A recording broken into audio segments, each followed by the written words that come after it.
Alright, so this is a presentation that I've wanted to do for about a year now. I'm glad I'm finally getting around to doing it. So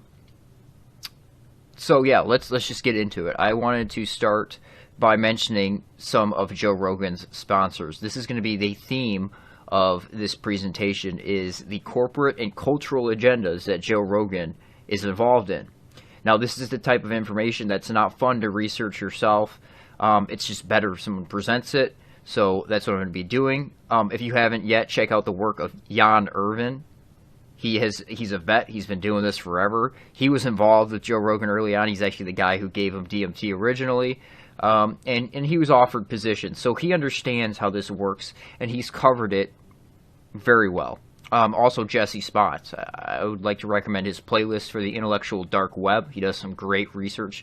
Please check that out. I'm going to touch on the intellectual dark web a little bit. This is the rising centrist movement we see in this country, right? Trump is a monkey wrench, a chaos agent for a new, brave new world, a centrist movement, a unifying movement.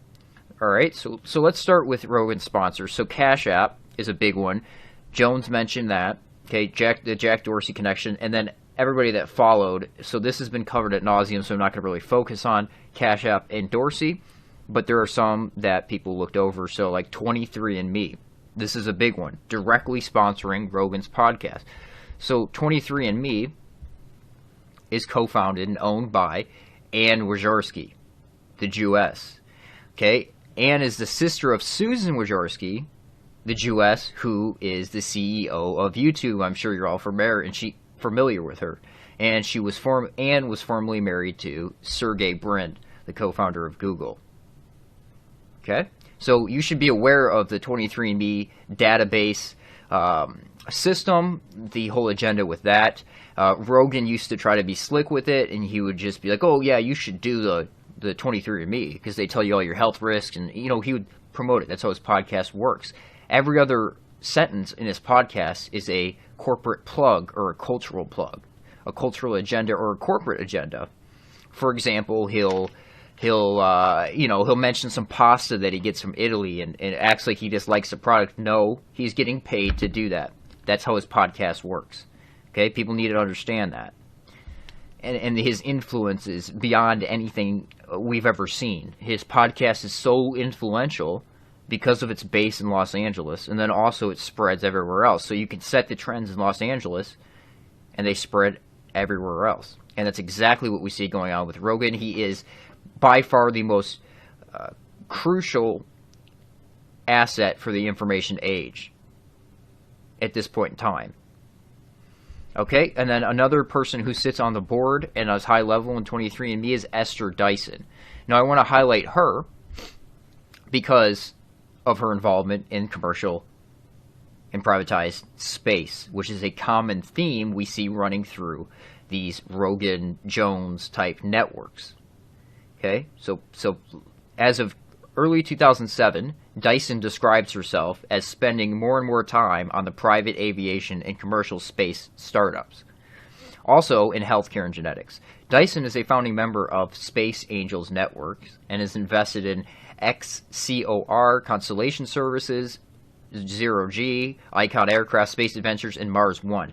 Now, Mars One is a well-known scam. And I want you to think about how long commercial and privatized space has been in the conversation, right? There's a news article for it, at least once a week, that somebody's taking the step for commercial space. And for decades we've seen this. Richard Branson, et cetera, Elon Musk. What do we see come out of it? Nothing, because it's a scam. Now, it would be easier for you to understand this if you understand the scam that NASA is. Now, if you're completely unaware of that or unfamiliar with that subject, email me, northmattheww@gmail.com, and I will send you proof and evidence that NASA is a scam, scamming $52 million a day from the laughingstock of the world, U.S. taxpayers.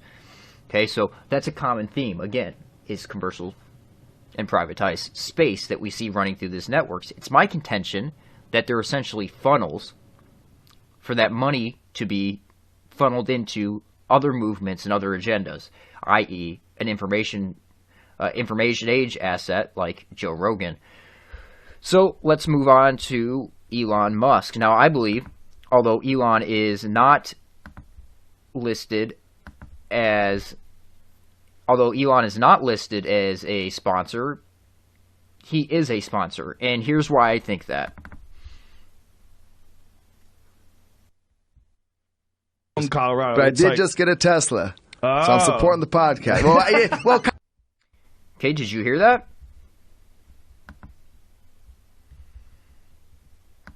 Okay, he said, I did just from Colorado, but I did just get a Tesla, so I'm supporting the podcast.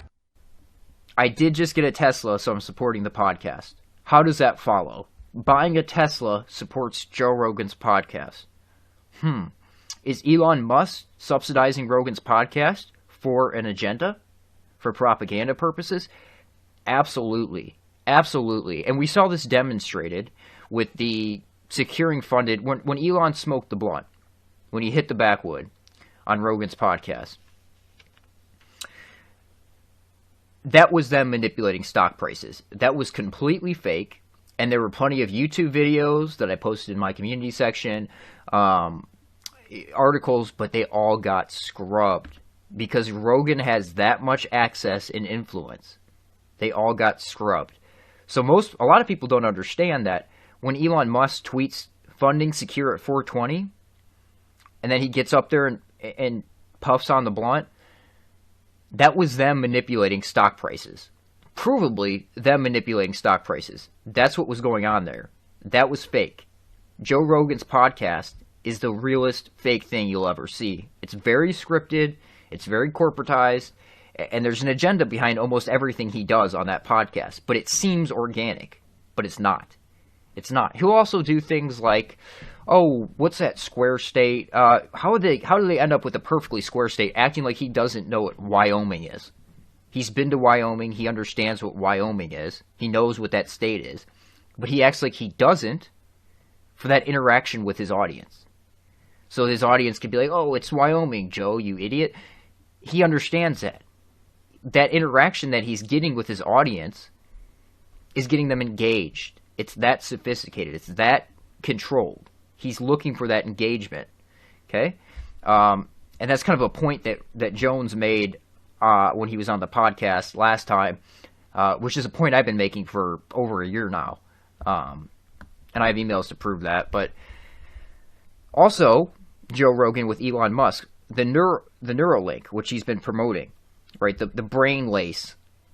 This is an agenda that he was promoting long before Elon Musk came out with the Neuralink. Now, we're seeing this all over now. We're seeing brain chips, all this idea promoted everywhere. Where did it start? Who was the cultural change agent that originally started pushing this out into the collective unconscious, if you will? Well, Joe did. So let's listen to this from a recent podcast, 2019. That used to hang around. I think the cure is mind reading, and I think we're going to accept that cure. Because, Elon is working on some sort of neural link thing. That's the only way we'll know if someone's telling the truth. We're going to have it. I think it's good. We're going to accept it, and we're going to give in. And we're going to we're going to be able to I'll take it another step further. I think they're going to create a universal language. I've been thinking about this a lot. I think there's going to be a universal language that probably is augmented reality, some augmented reality language of shapes or something, some kind of symbolism. Symbols. Something that we agree to. And we're probably not going to accept it because we're old. We're like, fuck this. Next generation. Our kids, maybe even our kids' kids. Our kids' kids are going to be the first people to adopt it, and then it's going to be universal worldwide. And with augmented reality and some sort of ability to interact with each other through bandwidth. I remember through bandwidth. Okay, so it's going to happen. You notice that. It's inevitable. No matter what, this is going to happen. You're going to accept it. So let's listen to this from 2014. How was Joe aware of this agenda years ago? 5+ years ago. How was he aware of this? Why was he promoting this idea? Because he's been working with these circles for a long time.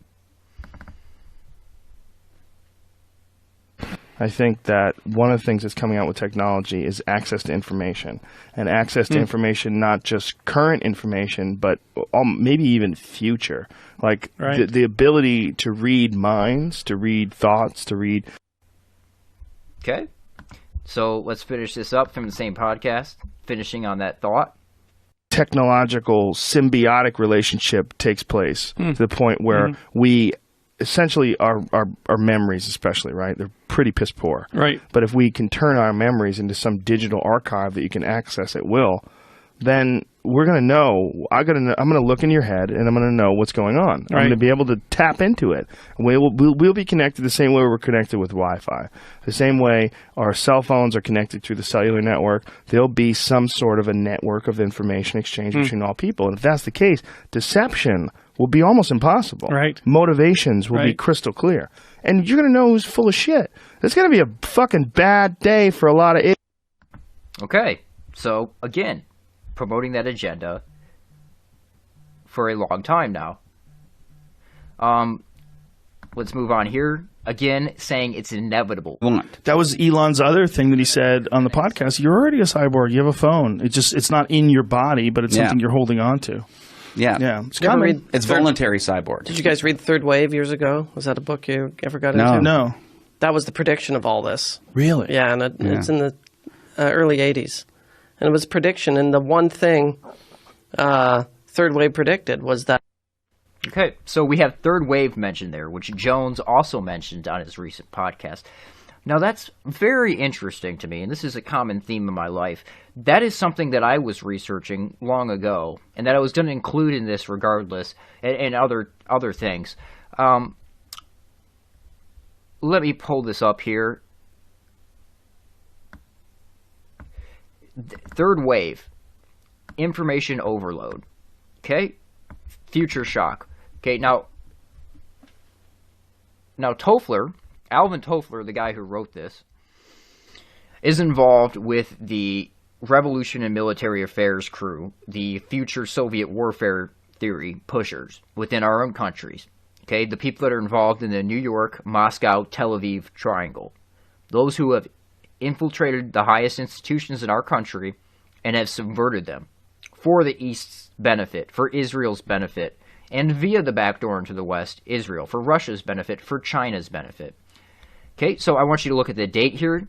This is from my notes on my other computer, June 7th, 2018.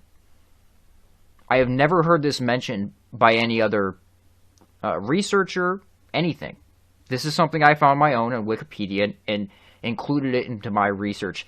Now, all of a sudden, recently it's being mentioned on Joe Rogan's podcast. I find that very interesting. So, Toffler coined the term future shock to refer to what happens to a society when a change happens too fast, which results in social confusion and normal decision-making process breaks down. He continued the theme in Third Wave, 1980, when he describes the first and second wave as agricultural industrial revolutions. The third wave, a phrase he coined, represents the current information computer-based revolution. Now remember, this was in 1980. He forecast the spread of the internet and email, interactive media, cable television, cloning, and other digital advancements. He claimed that one of the side effects of the digital age has been information overload, another term he has coined. Okay, so information overload, or information apocalypse, as Steve Pieczenik referred to it in his novels, is what we're living through right now. So, information overload, too much information, there has to be a solution. Problem, reaction, solution. Chaos, order out of chaos. That's exactly what we're seeing. And the solution for them is a brave new world. That is the agenda here. The centrist brave new world agenda. So let's move on to, well, okay, so it's the bigger plan. Let's do this. It's the bigger plan. Let's listen to what Jones has to say about the bigger plan. Wow. Today, we're going to have Zach on, who's just a really smart guy and a great source, and really already tells me things that I already basically know from other sources, but he likes to come on the show, and we like to have him on the show. And he knows Elon Musk, and he knows Louis Farrakhan, a lot of other folks that behind the scenes have been reached out to and basically have been resonating with, especially if you talk about somebody like Elon Musk with the bigger plan. Now, what is the bigger plan? That's a good question, Jones. What is the bigger plan? Now, I'll finish up with Zach here once I move on to the next sponsor. Zach is friends with both Rogan and Jones, as well as Elon Musk and others. He's the one who set up the whole Kanye West situation. Let's listen to this clip real quick. Yeah, I'm hoping that having him in office is that the whole thing was such a clusterfuck and that so many people are so disturbed that it's going to make people more politically active and more aware of the consequences of having someone like that in office. Yeah, and actually, weirdly, unifying. Yeah.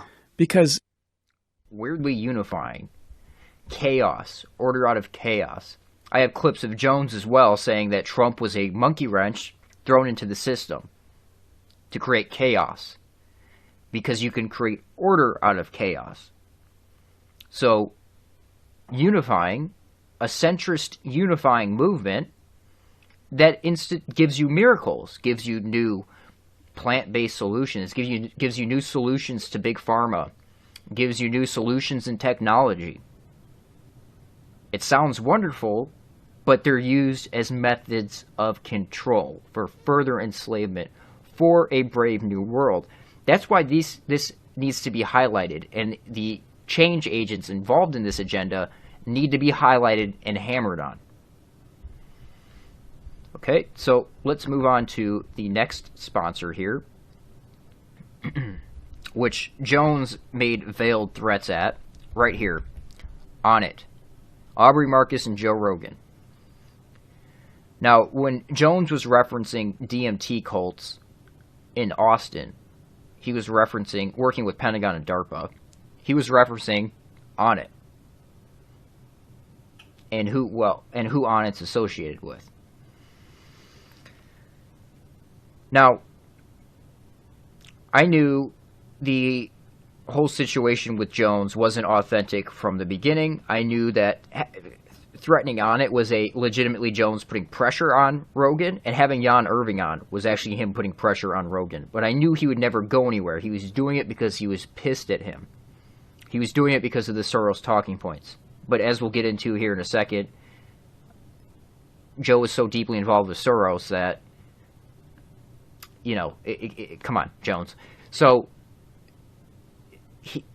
I knew it wasn't going to go anywhere, is my point. I knew that these are overlapping networks, like a Venn diagram, overlapping, that this would not end up going anywhere. So let's get into Onnit here.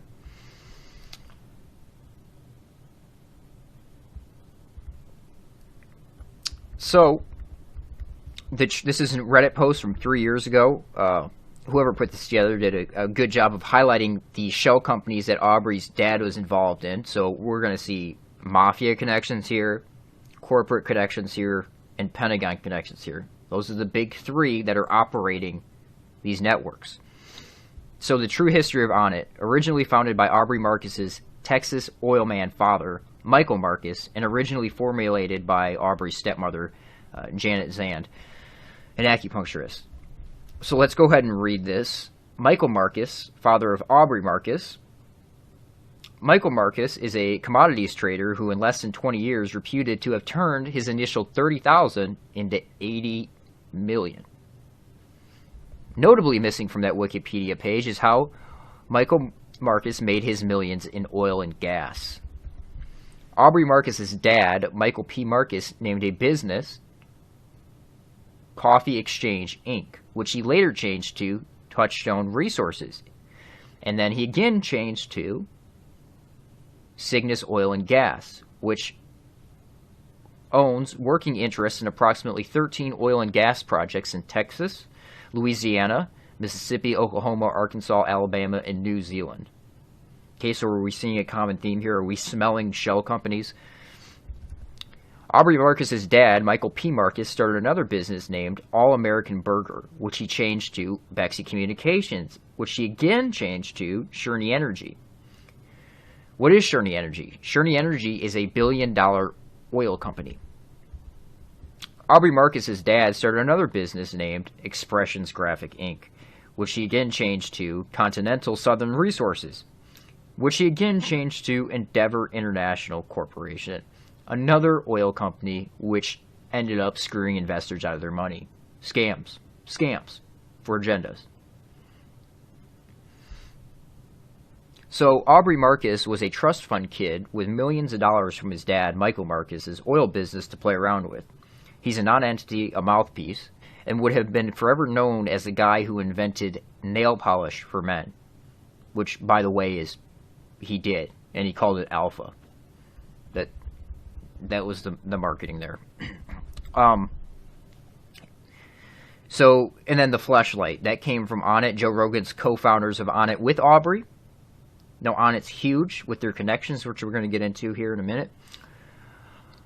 The Fleshlight, there's a whole agenda with that. I'm not going to get into that, but that's his initial, hawking product on his podcast, just being a complete sellout, just all about the money. Right? He acts like he actually cares about people. He acts like he actually cares about the world. No, he's all about money and his own personal interests. Okay? So let's move on to some interesting things about Aubrey here. So this is a good article to read. Brazilian Jiu-Jitsu competitor Travis Nueza made bizarre accusations that Onnit's CEO blocked him from EBI competition. Now, why did he block him? BJJ competitor Travis is claiming that the CEO and founder Aubrey Marcus pressured him for a sexual relationship. Travis claims that once he declined, his pay for working at Onnit was drastically cut, and that Aubrey blocked him from competing at the Eddie Bravo Invitational. Now, Eddie's involved in this agenda as well. Eddie is propped up because he is so bad at explaining conspiracy theories. Conspiracy theories, quote unquote, is so bad at it that it actually has the opposite effect. Okay? He's involved in all kinds of conspiracies himself. Okay, he's embedded in this network as well. Eddie Bravo knew about Elon Musk a long time ago, years ago. He also knew about Jones's relationship with Musk and the whole agenda that's unfolding here. Okay, Aubrey Marcus is a homosexual. I also have clips of, well, I don't have the clips, but I could go get them. Joe, I'm sure many of you know, recently Joe has been talking about how it is common knowledge that within the martial arts community, men are pressured to sleep with higher-ups to get in positions. He's been saying that recently. Okay, that's absolutely true. Now, you're trying to tell me this man is not a homosexual. He's absolutely a homosexual. These guys are switch hitters. Now, he has a wife who looks like a man. There's probably a reason for that, but that's what's going on here. So let's get into Aubrey's bio a little bit here. Let me play these clips first, because this is, like I said, Jones could have buried Onnit simply. Jones could have buried Rogan simply with Onnit, but he chose not to. Why? Because he was always there. He was always involved. He always has known what's going on. So let's watch a couple of these clips here. Oh yeah, look around. Hey, Aubrey. Aubrey needs to hire Olivia over there at a high salary. I'm going to hire her away. Wow. I just brought her in for an interview. You can't take her in the first hour? No. You gotta give me a chance. On the bones of what? No. Bones? No, you want to work here. This is cool. We can just carry on its stories over right here. We're going to be working together. It's almost happened a couple times already. We're going to be working together. Now, Jones is obviously coked up in this podcast. Anytime you come around these Onnit connected, Maps connected, people that are researching drugs for corporate and government agendas, they seem to have a steady supply that you could guess where it's coming from. Now, Jones has said he's going to be working with Onnit. That's interesting. Let's watch this one. Want to hear some more? Here, let's do the voice from heavy metal. My evil extends across all time, all galaxies, all dimensions. A green jewel. Look into me one last time. Strong. I don't know who that is. I don't know who that is. Great. Now we're having... Darth Vader. That's still Darth Vader? I am here to tell you the secret of the Lochnar is on it. It is the Alpha Brain. I've OD'd on Alpha Brain and found Valhalla. No need for ayahuasca. But the Nemesis Brain Force has arrived. A little plugging now. Brain Force. Now, Jones actually modeled Brain Force after Alpha Power. It's the same formulation. It's the same product. Actually, and Jones's supplement structure is based off on it as well. He's doing a lot of the same things, where there's a lot of shady things going on in that aspect of it. So let's move on to this last clip here. It's so crazy. In fact, Shane Steiner. Let me mention real fast that he mentioned the Lochnar. I kept it in there for a reason. Lochnar from Heavy Metal, that movie. It's actually very good, and it's an allegory. The Lochnar is Lucifer, the green light, and it's interesting to me that he associated on it with Lucifer. Just an interesting statement there. You Bill Hicks. Shane Steiner. Are you Bill Hicks? Where's Shane Steiner? Let's bring... Now, I didn't want to include this part in here, but I had to get this clip. Every time Jones is around, people from On It, these corporate people, Hollywood people, comedians, they always call him Bill Hicks. Now he's going to call a guy named Shane Steiner in here. Bring him in here. I went to frickin' high school with this guy. We had Texas Monthly call me about a year ago. How could you say Texas Monthly called me about a year ago. Right when Bill Hicks died. And they said, and see, that's the crazy conspiracy. Now, what Eddie's doing there, how could you say someone, and people believe it? He's saying that there's a reason that conspiracy has legs. If you understand how he works, he's saying there's a reason, and notice how uncomfortable these people get. There's a reason he's saying that. There's a reason the conspiracy has traction. There's a reason people believe it. There's a reason I believe that. Okay? Theory doesn't mean you can just make up whatever you want in like the world's fiction. Or does he look like him? And Shane Steiner, I look nothing like him. And they say I'm 60 years old. Did Shane leave? Yeah. He's diverting. Hey, let's get Shane. This is a cool guy. This is the guy that got me in here because he told me Eddie Bravo. Look, the fight companion. Shane, they just asked me about. Now, Shane is the person who got Jones in there. Now, Shane Steiner is a Hollywood guy, a musician, very well connected, and seems to be the only person that Jones went to high school with, and also looks a whole hell of a lot younger than Jones. But I want to highlight that point because Shane got him in there. Shane, according to Alex Jones, and I have the timestamp, I just have to go back to the GCN archives and get it since all of his YouTube records were scrubbed, but on 05/25, 2018, at around 1 hour and 21 minutes. Now, that's going to be different because of the commercial breaks from the live stream. Jones claimed that Shane Steiner comes from the Dixie Mafia. His family is Dixie Mafia. So again, Mafia, corporate, Pentagon. That's who's dictating these circles. So, let's finish up with Aubrey's bio here. Aubrey Marcus is the founder and CEO of On It, a lifestyle brand based on holistic health philosophy he calls total human optimization. On It is an Inc. 500 company and an industry leader with products optimizing millions of lives, including many of the top professional athletes around the world. He regularly provides commentary to outlets like The Entrepreneur, Forbes, The Doctors, and the Joe Rogan Experience.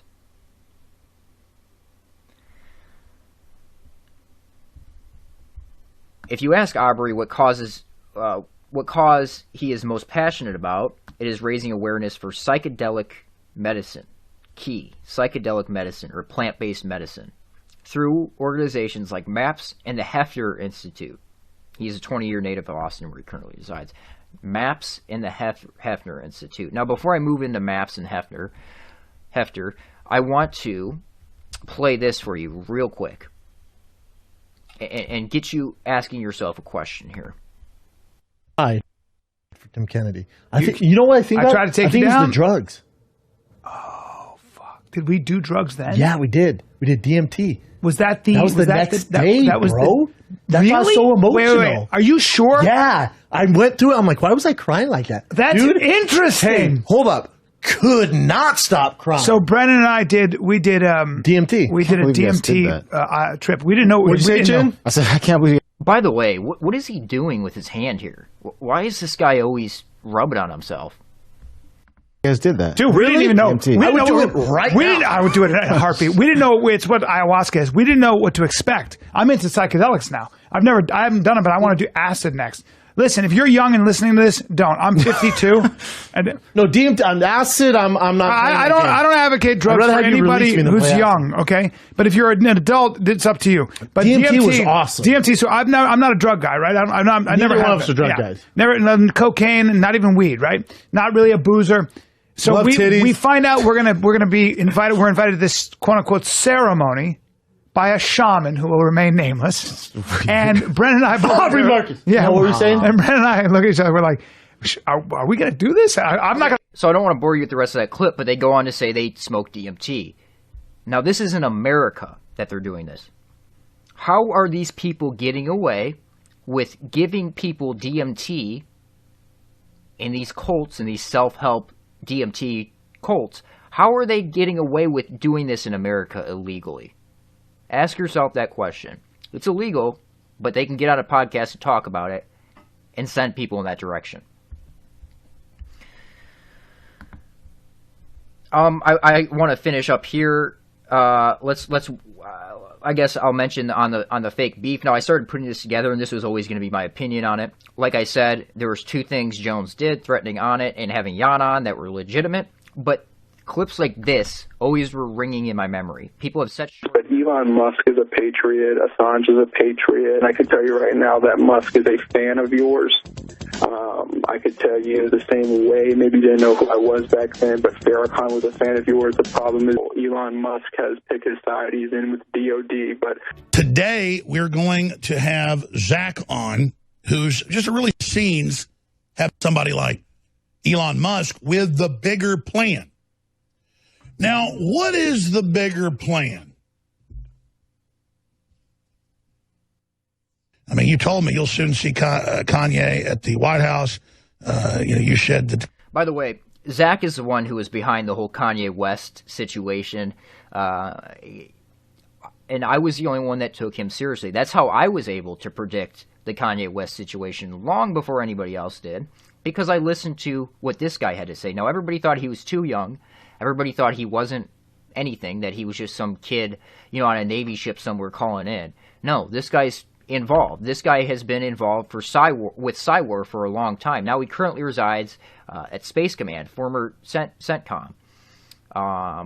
He was involved with the Fort Hood shooting. He worked with Voice of America as a victim Muslim. He also worked with CARE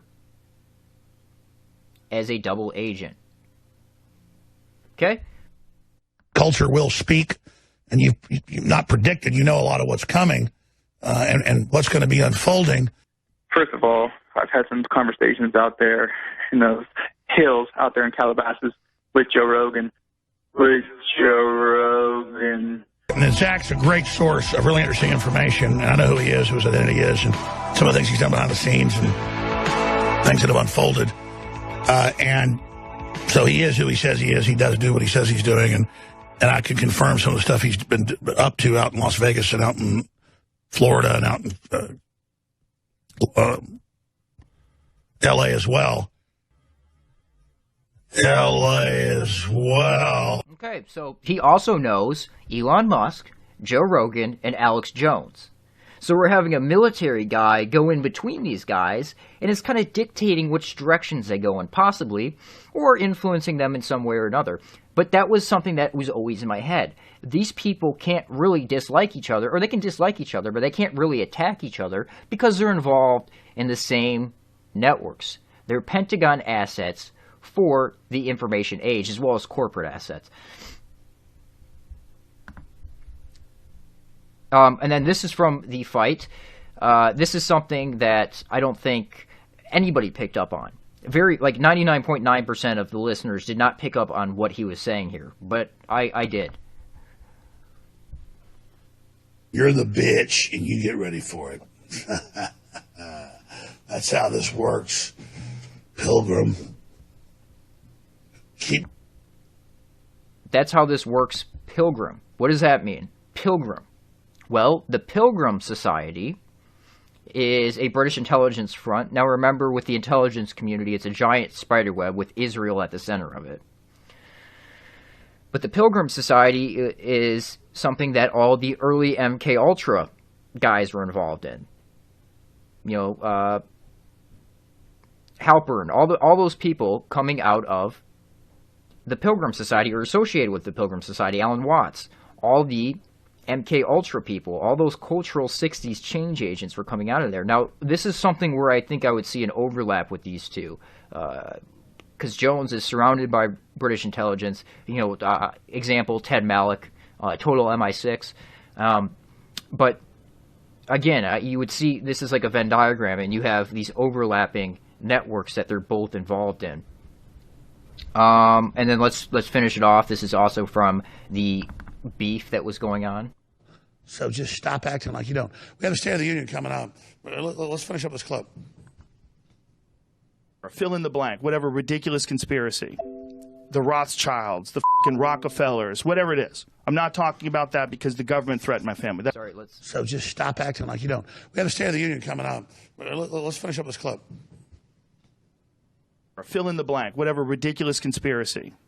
The Rothschilds, the fucking Rockefellers, whatever it is. I'm not talking about that because the government threatened my family. That is fucking wrong. It's ridiculous. And now you put it out there. So hey, pause again. Hey, I have a question for Mr. Rogan here. Is it ridiculous because the Rockefellers fund maps, which fund you? Is it ridiculous for that reason? I mean, are the Rockefellers not real? Do they not have a track record of funding destructive, subversive movements within this country for their own benefit? Is that why it's ridiculous, Joe? So we'll get into maps here in a second and explain to you exactly what it is, but this is when when these maps people came around, Dennis McKenna, etc., when they came around, Joe stopped front-loading his podcast with ads. This is when he became ad-free. So let's watch this real quick. And just press the music. Let's just go right with music. Right. By the way, Jamie's struggling. I'm going to get into Jamie later, but Jamie seems to always struggle, especially for a podcast at that level. We have no commercials today. I like it. Oh, that's great. We're commercial free, ladies and gentlemen. We're brought to you by the universe. Joe Rogan Experience. Train by day, Joe Rogan podcast by night, all day. Ladies and gentlemen, a very special episode. Podcast sponsorship free. Dennis McKenna and Josh Wickerham. Josh is from the Ethnobotanical Stewardship Council. You were one of the founders of this? That's right. And what exactly is that? Okay, Maps Associate. Podcast sponsor free, a very special episode. They're not sponsor free. Joe is surrounded by Maps. Joe promotes Maps, and Joe is funded by Maps. Okay, and Maps is corporate. Maps is a cultural change, a cultural shift, and there's an entire CIA MK Ultra agenda behind it. Now, if you don't understand the history of the cultural MK Ultra movements, please look into Jan Irving and his research. He's done such a wonderful job at laying it all out and getting all the evidence out there. That's what this is. Okay, so let's go back to these. Maps is Rockefeller funded. Rockefeller funded again from Maps website. The David Rockefeller family concludes to the obituary, encouraging people to honor Richard Rockefeller's memory by contributing nonprofit organizations, including Maps. Okay, Rockefellers. backed by such private donors as, this is Hefner, which is it's synonymous with MAPS, and published via MAPS, where they were doing the ayahuasca, the DMT studies, the Rick Strassman, all the studies that Rogan references are MAPS or Hefner studies. Okay? Backed by such private donors as Lawrence Rockefeller and Bob Walsh, and a Microsoft millionaire, which is Steve Wozniak, and this is easily provable by his association with things like Esalen, which we'll get into, and in the counterculture agenda. The Institute is financing clinical trials with LSD, psilocybin, and other hallucinogenics. Okay, and then they say to treat phobias, depression, excessive whatever, blah, blah, blah. That's just to get funding. There's other reasons and other agendas for this. So let me just state right now for those of you who don't understand my position on this. I have no issue with people being able to own whatever substance they want, to being able to ingest whatever substance they want, especially when it's a plant or a natural substance. I have no issue with that. People should be able to do that. Now, I start to have an issue with it when it's being used as a corporate tool, a tool of control, because that's what's going on here. I offer you plant-based medicines, alternatives, but it's a corporate tool. Now, there's more to that. So the value with working with the system, this is the founder of MAPS, Mr. Doblin, coming from a Jewish family. Red flag. Now, again, this is another common thread, which, as to be expected, the Jewish influence in it, the Jewish ownership of it, the Jewish dictation of it.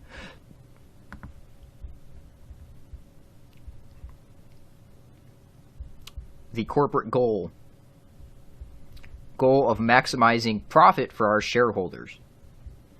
I just want to make sure this isn't okay.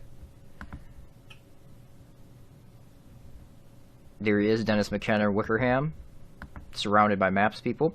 Now, Jones is good buddies with Joe Rogan. Right? Everything's all good, but he still absolutely hates Soros. Just like Trump says leave Soros alone, Joe Rogan is working with people who work with Soros.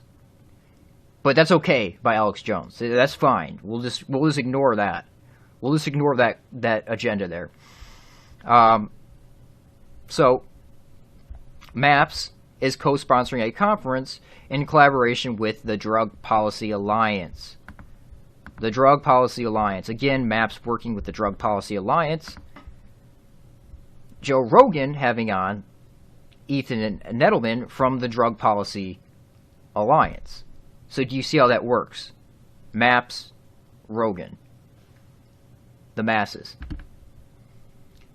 Information, or Pentagon asset for the information age. Corporate asset for the information age.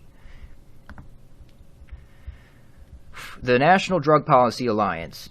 Nadelman founded the Center Leighton Smith Center in 1994, a drug policy institute created with the philanthropical support, of George Soros. So it was created via George Soros's money. You think Jones would have an issue with that? He hammers on Soros all day. No issue. No issue with Joe. Nothing going on there, Joe. Joe is 100% authentic, according to Jones. Billionaire activists like Sean Parker and George Soros are fueling the campaign to legalize pot. Now, is that a bad thing for it to be legal? No, absolutely not. But here's the catch. There's absolutely a catch with it. And then also Peter Thiel, who's involved with the intellectual dark web in this agenda in general, is also investing in legalizing pot. Corporate weed. Eric Weinstein, the guy who termed the intellectual dark web, managing director at Thiel Capital. Okay. Go again, see all these guys hang out. This is the intellectual dark web right here. This is the agenda they're pushing. Again, check out Jesse Spots for like the mental health stuff. He's done a great job of covering it. This is the example I would like to use. So this is why this is a catch with legalizing pot and with these corporate agendas. So I want you to understand how this works. Fears of marijuana monopoly in Ohio undercut support for legalization. Now, people are wise in Ohio to this. Most people would just vote it in without even, because, oh, it's legal pot, it's good, everybody agrees. There's a catch. And this is the catch. That's because it specifies that just 10 locations in the state where growing pot would be allowed, and a group of 10 investors have already have dibs on it. These are the same investors. These same investors are sinking $20 million into the campaign. Okay, if there's corporate support for something, red flag, first off. Secondly, this is the issue. They monopolize it. So they make it legal, but they own it and control it and use it as a tool of enslavement and control. So do you understand how that works? So, I mean, what this is a Brave New World caste system. So you have your alphas dictating to the people, you can't grow it, but I can. I control the supply. I control all of it. So I control what it is, too. They can genetically modify it. They can do whatever with it. They control it. So this is literally the caste system that we're seeing instated here. Now, the Brave New World caste system is literally the social systems theory that came out of the Macy Conference, which is Jewish. You guessed it, Jewish. And was the social systems theory is heavily promoted via the Esalen Institute, which Joe Rogan takes trips to. We'll get into the Esalen Institute here in a little bit after I finish up with maps. But I just want to mention this so you have a kind of an understanding of the corporate agenda and the corporate control, as well as the cultural control going on here. Social systems is literally the Brave New World caste. So you have all your sellouts and all these people dictating over the other groups, and everybody has their determined system in society. Universal basic income, the whole deal. Literally a Brave New World. Oh, and look, the presidential candidate that supports universal basic income. And Joe Rogan, on his podcast, blows it out to all the masses. This is what you guys need. This is what you guys want. This is the good for society. This is the direction we're going. It's inevitable. And he really has that much influence that people buy into it. Absolutely. Again, running for president. Now, where did this universal basic income idea originally come from? Well, people like Alan Watts, who was a CIA asset, via the Esalen Institute. Here he is at Esalen promoting this idea. Now, the Esalen is essentially Bohemian Grove for the 21st century. For those of you who aren't aware, Bohemian Grove, but they also study like thought architecture, how to manipulate your subconscious. And we'll get into some of that later as well. For example, I have this book. This is some studies that come out of Esalen. The real interesting ones are unpublished. The physical and psychological effects of meditation. So they're studying how the subconscious mind works. They're studying on the people. Now, the Silicon Valley people who go there, you know, the top people, they don't get studied on. But they go there as like a retreat. As it's Bohemian Grove, essentially. So you have all these high-level Silicon Valley people going to Esalen Institute, where all these ideas are coming out of as well, but they also create agendas there. So, for example, the Manhattan Project came out of Bohemian Grove, originated at Bohemian Grove, and then ultimately was implemented. Same thing is going on in Esalen. It's just think of it in terms of Bohemian Grove for the 21st century. So again, you have someone like Timothy Leary or Richard Alpert, who from Harvard, you know, who became Ram Dass. And what they would do, you know, they would go to places like Esalen. And then this circle created a following of thousands of LSD veterans who were then deployed to proselytize for drugs for the masters, the secret masters agenda, the corporate and cultural agenda. That's what they're doing here. Okay? So it's kind of a similar concept with like Rogan and all of the Comedy Store clique. You know, Daddy Rogan, and everybody just grabs their ankles for Daddy Rogan because they're just riding that wave. They'll do anything for Joe. They'll get themselves involved in all kinds of illegal things, do everything for him because they're indebted to him. So it's just a similar concept here. Okay, so let's give you guys kind of a MAPS intro so you understand that the Rockefellers were funding it. There's a whole agenda going on there. And there still is, and we're living in it, and we're seeing the rise of it. So I want to read this for you guys. CIA MAPS after embalming the dead. In the new millennium, the New York Times, the Baltimore Sun, and other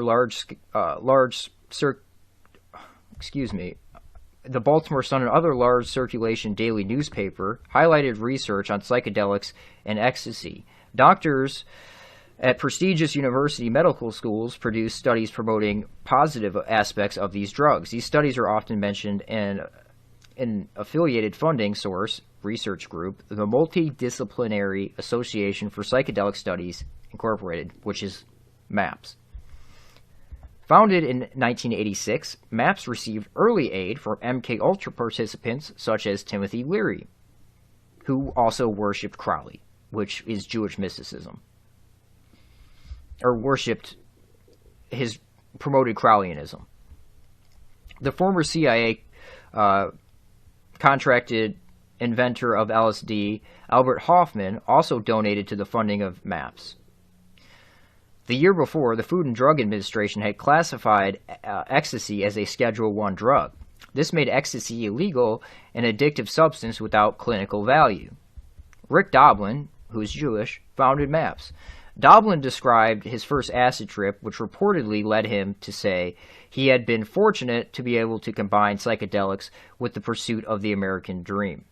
The Reagan and Bush administration's IRS granted a 5013 tax-exempt charity status to Doblin's North Carolina-based MAPS. MAPS received large contributions from billionaires like George Soros. Okay, so anything Soros is involved in, is it going to be good? Even if it sounds good on the surface, like legalizing pot or anything like that, it sounds good on the surface, but there's always a catch to it. It's going to be used as a method of control and further enslavement. The multi-billionaire Prasker family and Anonymous British Foundation. In the new millennium, MAPS listed major contributions from families and groups, including Prasker family, who had a net worth of tens of billions of dollars. Okay, so let's continue reading here. The relatively short article devoted about 2 paragraphs to MAPS founder Doblin.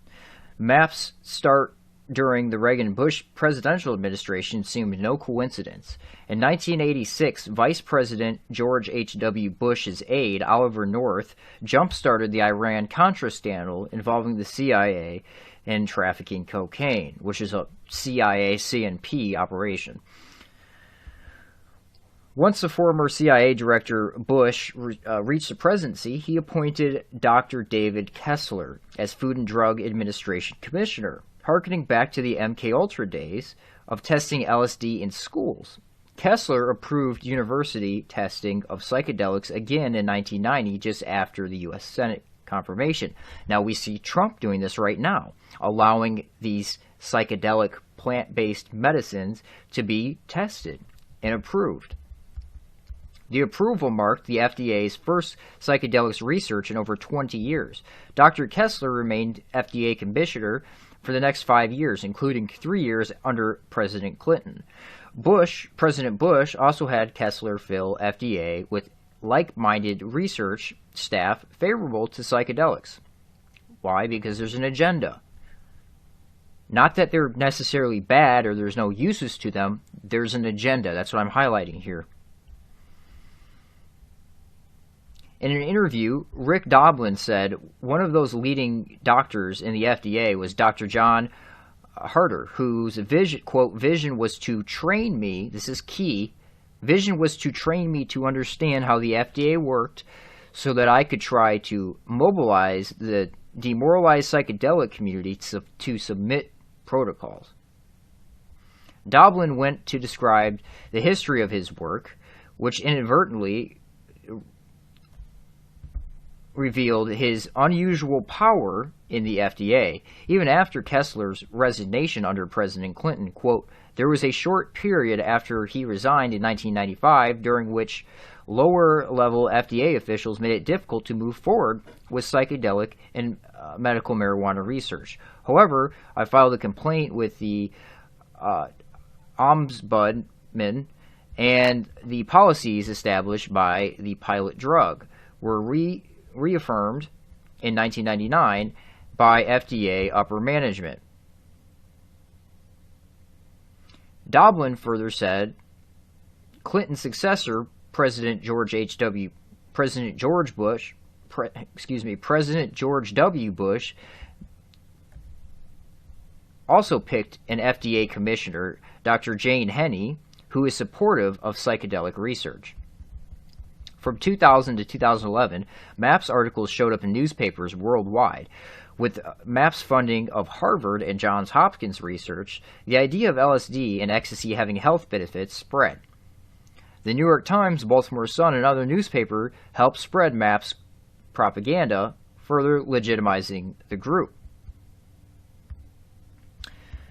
The strongest evidence, so CIA, MKUltra's 50 years of involvement.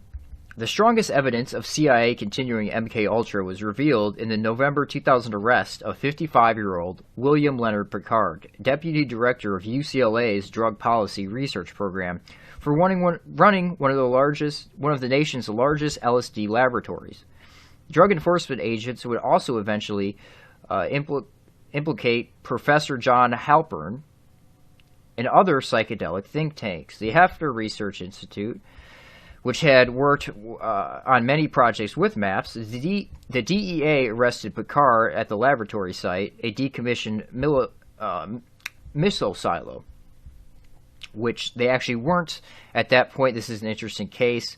They were set up by a DEA double agent, Gordon Todd Skinner, and they weren't arrested at the site. They were leaving the site. They were packing it up and leaving. They never actually produced LSD there because they thought they were being set up. DEA agents had enough raw materials there to make over 15 million hits of acid. Comprehensive articles in the Rolling Stone and San Francisco Chronicle cite evidence suggesting that Halpern, Picard, and others were involved in continuing this MKUltra operation. This operation has links to the original MKUltra LSD laboratories and universities involved in MKUltra, top government officials, and LSD promoting think tanks. Okay, so an interesting MAPS connection. I wanted to finish with that drug trafficking story, that manufacturing of LSD story, because I believe there's a lot of that going on right now. As I said before, ask yourself, how are they able to give DMT out to people, just like the Grateful Dead used to give out LSD to people, illegally in this country with no issues? Because they're involved in higher level operations. They're involved in research programs, in MKUltra style research programs. So we have, again, Halpern was mentioned, who works with MAPS, to this day continues to work, or up until recently at least, with MAPS, and he was involved in illegally producing and selling drugs. Okay, so someone associated with MAPS was involved in the illegal drug trade. Put two and two together, that's exactly what's going on. We have these government-sanctioned and corporate-sanctioned research programs that are also involved in the illegal drug trade. Now, I want to play this. This is from my channel. I posted it a couple weeks ago. Let's give this clip a listen here. I'm just going to speed it up a little bit. So this is from 2017. So 2 years ago, I was talking about a comedy club, the Laugh Stop, where I suspected that they were selling drugs and then laundering it back through their club there, or possibly this money is being donated back to MAPS for further research and further growth of this agenda. So selling illegal drugs, and the money makes it back to the legalization process, etc. But this is interesting. Identified a little place in Austin, other cities in Texas, and will sell you drugs, and then they'll launder that money right back through their little club there. But that's a different show or video. So money laundering is a good thing to look out for. Now remember, this was never referenced. Nobody ever referenced this prior to me stating this. Then after I stated this, this Comedy Store clique began to reference the Laugh Stop. And great. Oh my Houston, God. Houston's great. Austin's great. Texas is the shit. Houston, I did an album in Houston. Austin, did you do it at the Laugh Stop in River Oaks? Oh, yes. what a club that was. Yeah. I did an album. Is it there no more? No, it's now not. That was apparently the building is still there. Yeah. What is it now? They use it sometimes. Like they'll have shows there sometimes. I think someone had something there for a while. I don't know the full story, but that was one of the greatest clubs ever. Laugh Stop in River Oaks. Remember that crazy dude was running it? The fuck's his name? Yeah. Fuck's his name? Bald guy. Yes. Mark. Yes. Right? Yeah. Yes. Yeah. He had an Italian last name. Oddly enough. Joey knew him real well. I forgot about that dude. Yeah. Yes, and that was Bill Hicks' place. They had a fucking legit open. My boy Mark, we had a good time. I love it there. Cap Cities. Oh, I love. I remember one day there was a guy, you asked him about drug dealers, Lee. Let me tell you how wide open it is. Again, sorry to talk about this city, one of my favorite cities in the country. Hollywood. Houston, Texas, had a kid that would come to your shows, Lee, and he would give you a bud, and you'd go, wow, this is Houston. Where did you get this from? He goes, this is what I grow. And he'd go, I got 6 other strains. You want to buy something? You're like, yeah. You'd go out to his car, Lee, and he had one of those construction trucks with the panels and shit. And I wish I was lying to you, Lee. I wish I was lying to you. He would open up the panels, and he'd have little jars of weed. This is fucking 12 years ago. The Laugh Stop was still open. Yeah. This was at the Laugh Stop when Rogan was headlining. Those things that you see of that fucking video. Did you hear that? This is key right here. Yeah. This was at the Laugh Stop when Rogan was headlining. Those things that you see of Pete. Let's listen. Laugh Stop was still open. Yeah. This was at the Laugh Stop when Rogan was headlining. Those things that you see of Pete. Now, who he's referencing there is Pete Pirelli, who was the manager of the Laugh Stop during that time, the Houston Laugh Stop during that time when it was open. So you have, I believe his name's Felipe, who has the lowest IQ I've probably ever seen in my entire life. Actually naming the guy who was supplying drugs to these comedians while Joe Rogan was headlining. Was Joe Rogan getting a percentage of this? Was there some sort of deal worked out here? Is Joe Rogan involved in drug dealing? These are questions you need to be asking yourself. Now, Pete Pirelli, you can look up his LinkedIn page. You know, he lists the Laugh Stop there. The documents from the Laugh Stop list Pete as the manager, Pete Pirelli. And he's got a nice social networking job now, which is interesting given where Rogan's gone with his career. And I think maybe you should give Pete a call and ask him what was going on. You know, his number's listed there. Go ahead and ask him what was going on at the Laugh Stop during that time period. That fucking video that you see of Redman texting me and me going off on him in 2003, that was then. That was then. This guy would show up to the shows, Lee, and he would have these weed containers. And then part of the conversation, he'd go, hold on. And it was like you were in that scene in Taxi Driver. I got fucking pills. And you're like, wait a second, what do you got? The one time he came to a show, he had Coke, Vicodin, Valium, Xanax, some tranquilizer you gave to retarded kids when they went over the top. PCP. He had something else. He had 20 different fucking things in there. He must have been your favorite. I used to give him $200, bro, and he would give me a to-go package that would fucking make a mule sing. He would give me like a half 8-ball, fucking 20 Vicodins, 20 Xanax. You have a variety pack. Oh my God, he'd give me fucking animal tranquilizers. You have no idea. Okay, so that's key there. These guys are involved in the illegal drug trade. So let's think here. The illegal drug trade and then this whole maps, studying of the drugs, these are interlaced. If you continue to look, you will continue to find an interlacing between the illegal drug trade and the so-called legal drug trade. Now, I want to play this clip again. Oops. Okay. Let's watch this real quick. Well, let's do this one first real quick. You'd be surprised. Yeah? The ESC has sent out a call for experts, and we've been infiltrated by the mainstream people that do evaluation work for the World Bank and USAID. They're interested in ayahuasca. People are going down to South America to have these transformative experiences, to sit in ceremony. There's a lot of underground activity in the U.S. as well, and Europe, where it's not legal. But in South America, in Peru, ayahuasca is protected as national patrimony. That's awesome. Okay, first thing that he mentioned, the high-level people associated with these modern Eleusinian mysteries, as Bruce Damer calls them. These are the modern initiations. So you have these high-level people, and then he says underground activity. Yet, you know, Brendan Schaub and Brian Callen could talk about how they illegally smoked DMT, name who gave it to them, name where they did it at in Texas, but it's okay. They can legally get away with it somehow. It's illegal, but it's fine. They can talk about it openly to hundreds of thousands of people, but it's okay for them to do it. Why is that? Let's watch this clip real quick. It's when I get kind of... You want to make up your mind? I got something right here for you. What is that? Mushrooms? Mushrooms are. I know, that's exactly what they're for. Come on, bro. Let's make up your mind. How about Joe? If I can you imagine if I took these and did the show before? Just take a little one like this. No, fuck that. Nobody's got to get hurt. Just a little one. Jamie, would you do that? Maybe. Just a little one.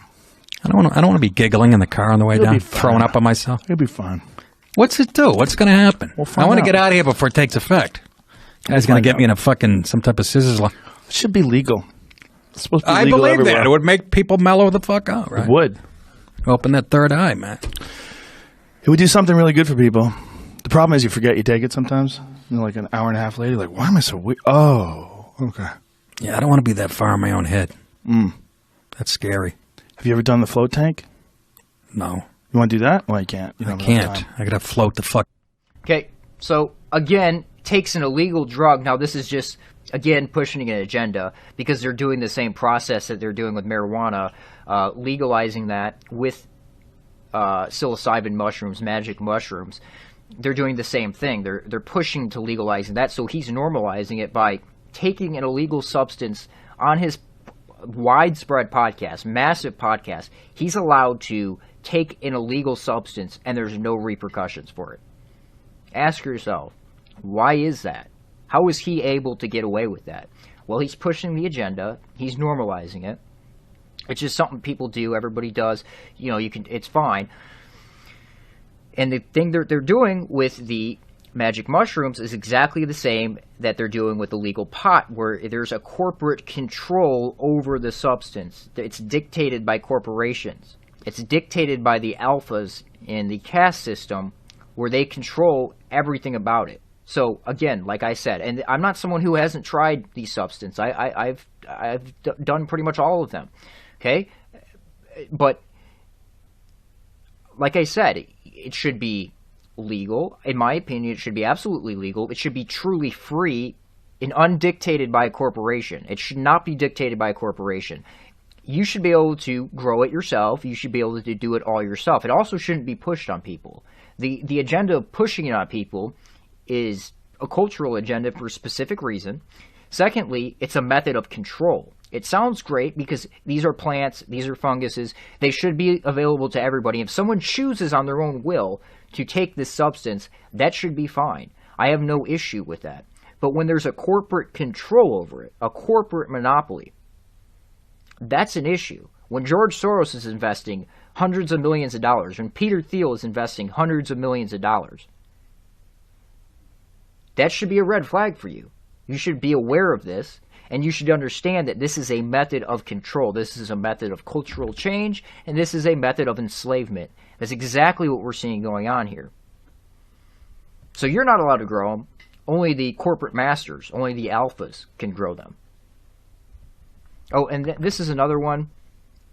This might not... Tree snake is on the branch. But I want you to listen very carefully here. This is Bruce Damer. We'll get into him in a second. High-level DOD, direct Pentagon connection to Dennis McKenna. Now, it sounds like Joe Rogan does a bump of cocaine right here. I want you to listen for the bag, literally ruffling a bag. I want you to listen for the snort, and I want you to listen for the drip afterwards. And also in the context of what Bruce is talking about, where people are hiding their drug use, and it should be out in the open and free. Waiting for her. And so she's getting high on all this sugar, because we still get high on sugar. Here we are drinking our coffees, right, with our sugar. and she's watching. Okay, drinking our coffees with our sugar, and he does a scooping motion. So, again, where's Rogan getting these drugs from? Is MAP supplying the drugs? Is Onnit supplying the drugs? Is the illegal drug trade and this legal study of drugs, is it all synonymous with each other? I believe it is. That, and that pattern of scales has evolved to mesmerize. Okay. Now, I'm not saying 100% that's what he did, but that's sure what it sounds like and looks like. Anyways, moving back to MAPS here.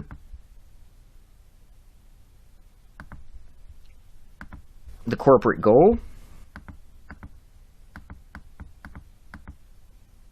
George Soros.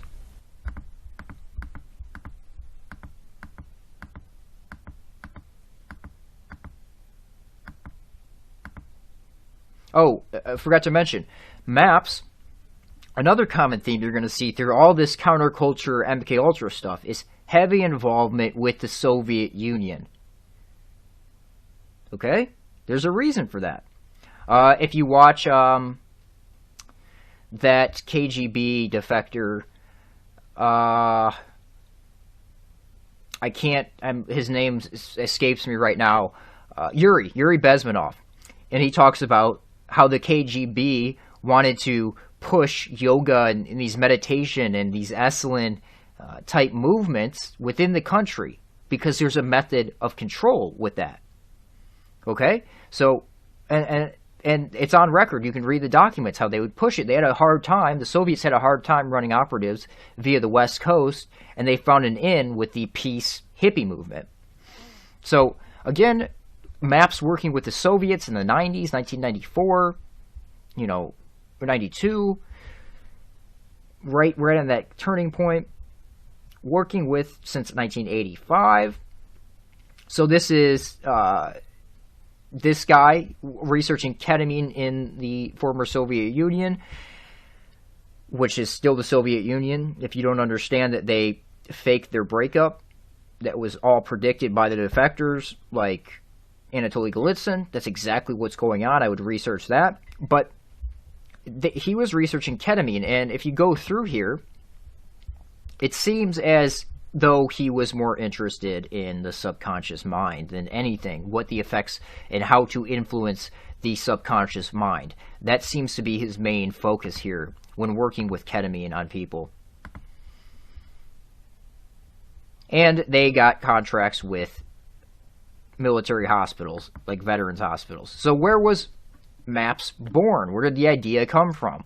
Well, Mr. Doblin shares a fascinating story about how the idea for MAPS got started at the Esalen Institute in Big Sur, California. So again, think of it in terms of the Bohemian Grove of the 21st century, where you're having studies going on people, but you're also having these high-level Silicon Valley and people from every institution going there and creating, scheming up new ideas and new movements and new agendas via the Esalen Institute. So, who goes to the Esalen Institute? Esalen, where you just were on the Big Sur coast, and they stored them at their in-town. Did you see what happened to Big Sur? What? Unfortunately, those are out of sequence. I'm not sure why, but Joe Rogan goes to the Esalen Institute. He's talking to Bruce Damer there. And if you haven't watched that interview with Bruce Damer, please watch that, at least the first 20 minutes of it or so. It's very telling. So we're going to transition on into the Esalen Institute here.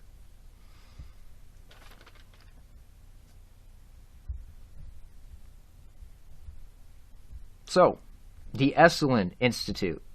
Again, like I said, who visits the Esalen Institute? Who came out of the Esalen Institute? How much influence did the Esalen Institute have on the culture in shaping our society and the collapsing society of this country of the West?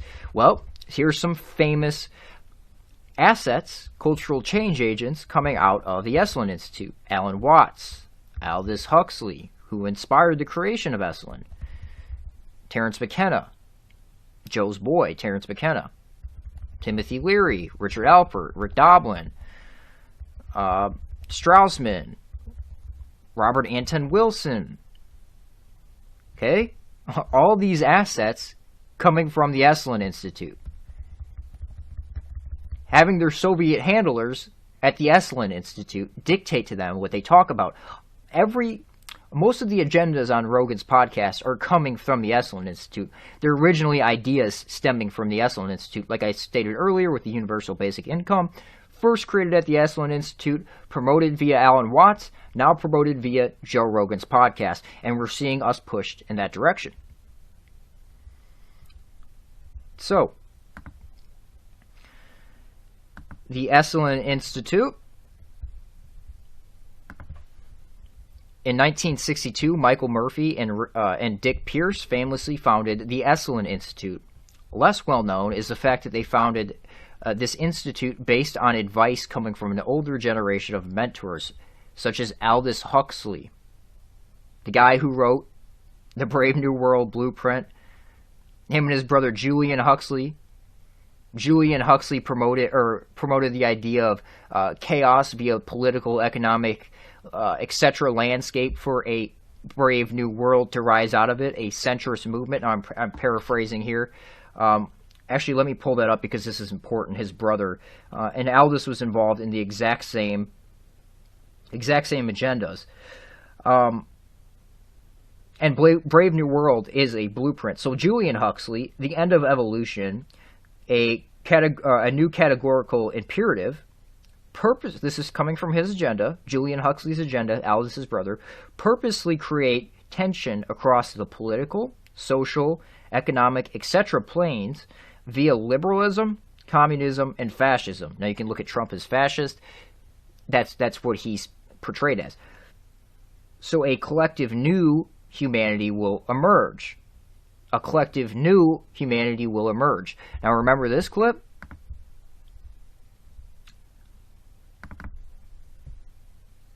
A collective new humanity will emerge.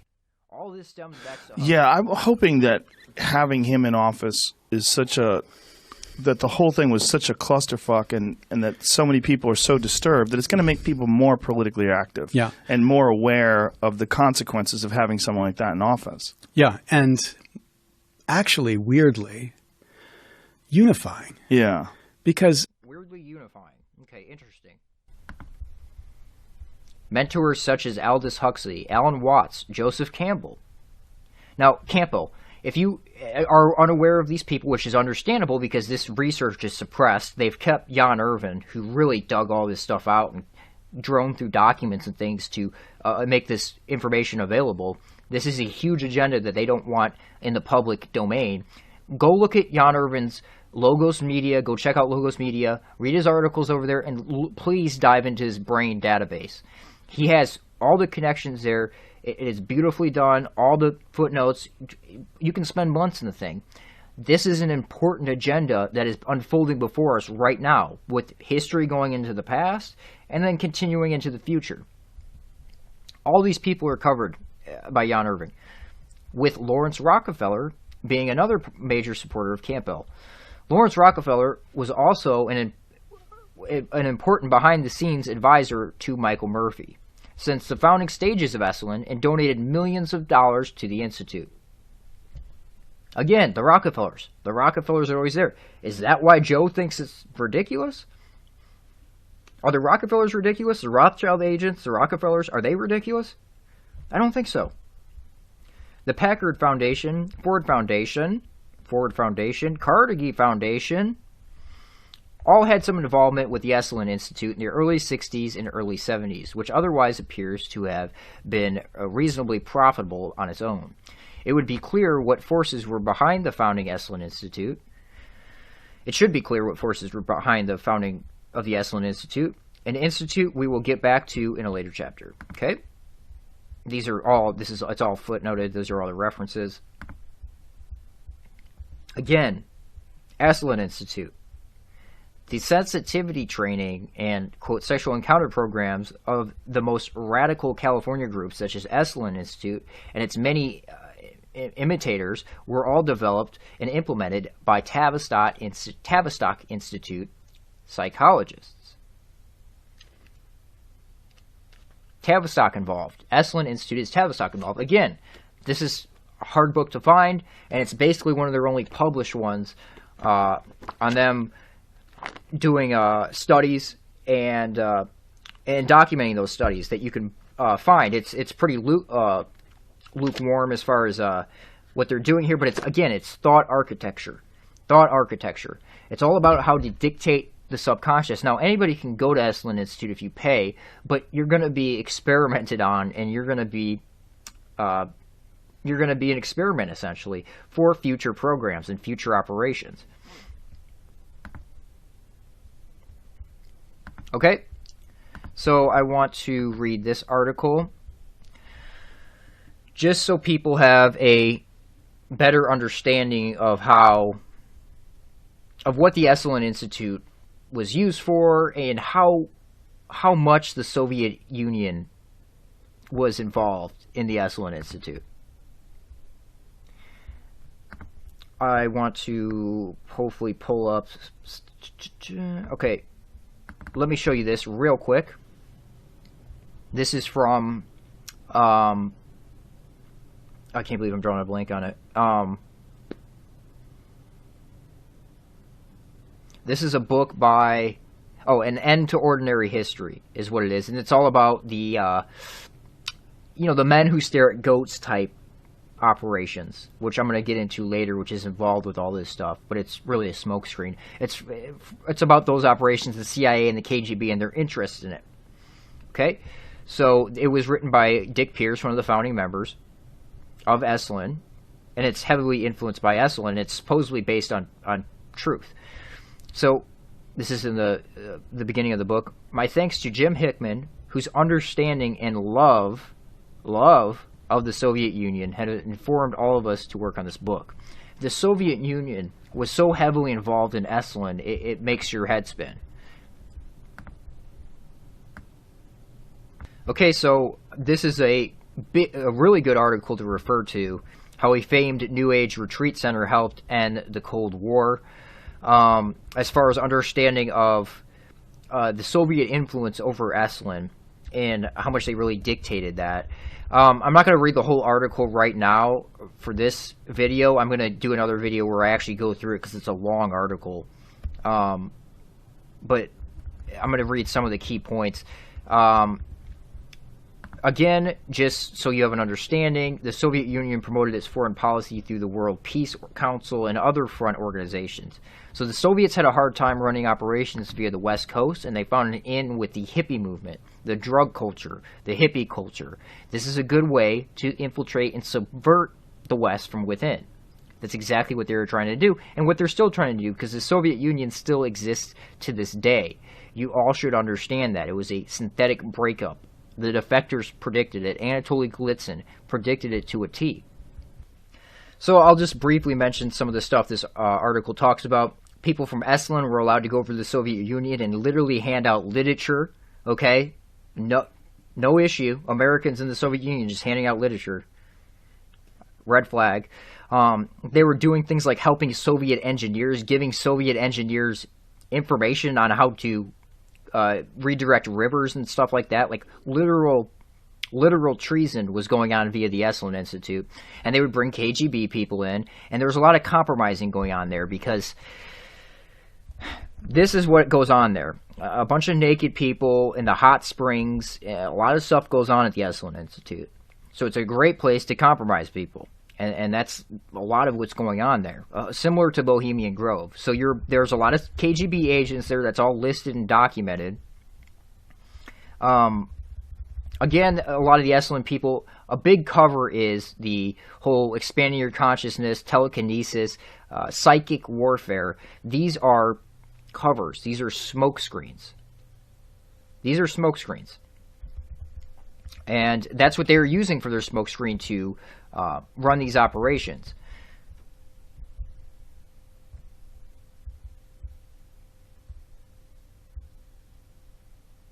And there's a lot in this article. Like I said, I'm going to do a separate video on it.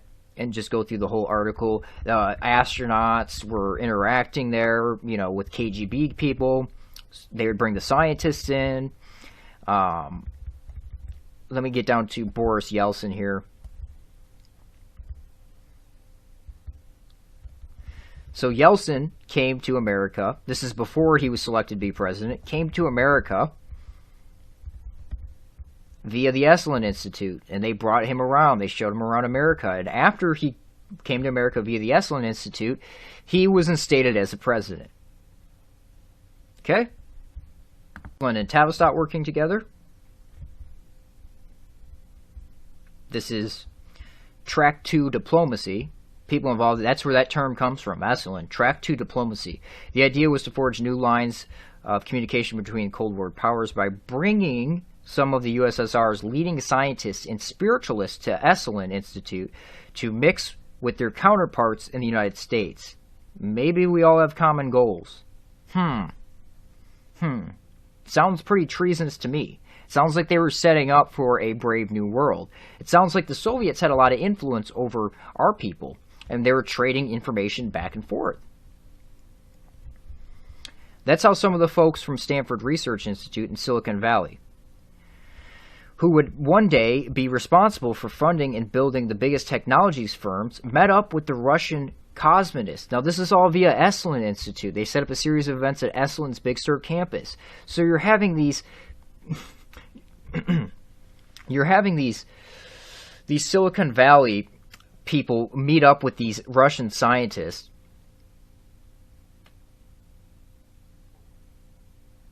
meeting up with these Russian cosmonists, scientists, okay? So, again, why do we see all these Soviet Jews running the high technology? If you... some of you are hopefully aware of, like, the Talpiot guys and their research. I think most of it's pretty much off the internet at this point, unfortunately. But the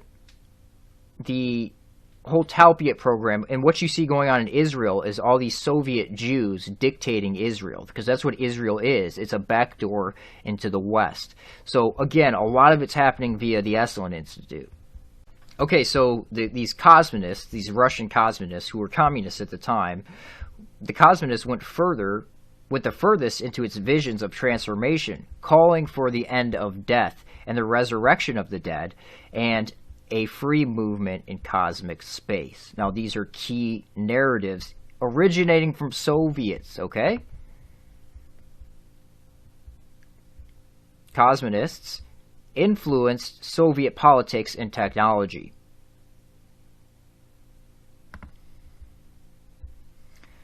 The cosmonists told Americans, LSD-taking spiritualists, that technology could give them a way to beat death. So these are the agendas originating out of Esalen. So I think you're starting to understand what's going on here. We're not being beaten by machines, but by a league of tech billionaires who have been taught to believe that humans are the problem and technology is the solution. We must become aware of their agenda and fight it if we're going to survive. Now, that's a key quote. I want to play this clip here.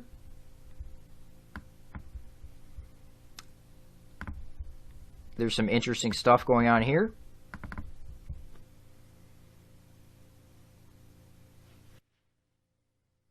Rudolph II, supported. He funded these alchemists. Yes. And the initial project... Now, this is Bruce Damer speaking here. High-level DOD, like I said, friends with Joe Rogan, good friends with Dennis McKenna to the point where they smoke DMT together, and Bruce gets ideas for science via the DMT. He works with NASA. He works with these think tanks. Actually, well, I'll play that in a minute. The project was not to turn lead into gold, but to animate. Rudolph II, supported. He funded these alchemists. Yes. And the initial project was not to turn lead into gold, but to animate matter from dead to alive. Yeah. And that's been a passion of mine for a long time, but it was... A passion of yours has been to bring the dead back to life. Or to... So goes on. To bring the dead back to life. What did this clip say? What were the Soviet cosmonists interested in?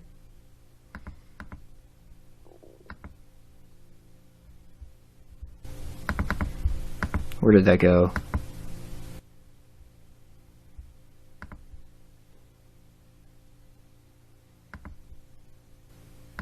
Where did that go?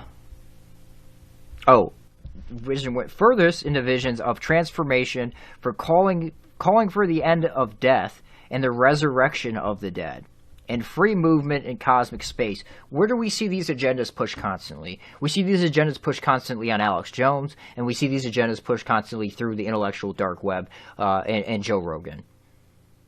Okay, so are we starting to see where their agenda is originating out of? Let's get back to this clip here. On the cycle forever, but we're far from the big win. But we're getting into the territory where if we could completely turn this around,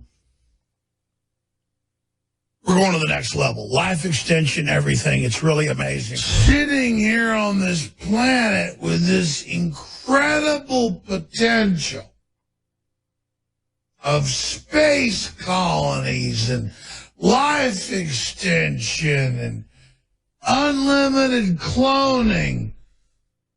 Something like a soul or energy or consciousness or something like that. Yeah. Yes, a form, like an Aquinas form, right? But yes, I think that those are actually two different things in Judaism as well. Like the idea of Tichiyat HaMetim, which is the idea of resurrection of the dead, that's a different idea than what happens after you die, right? Tichiyat HaMetim is the idea that eventually the Messiah comes, that we'll all be resurrected back in our physical bodies at a certain point, which, you know, honestly, given the nature of how science is moving and the possibilities of cloning, is actually less crazy than it sounded probably a couple of thousand years ago. Yeah.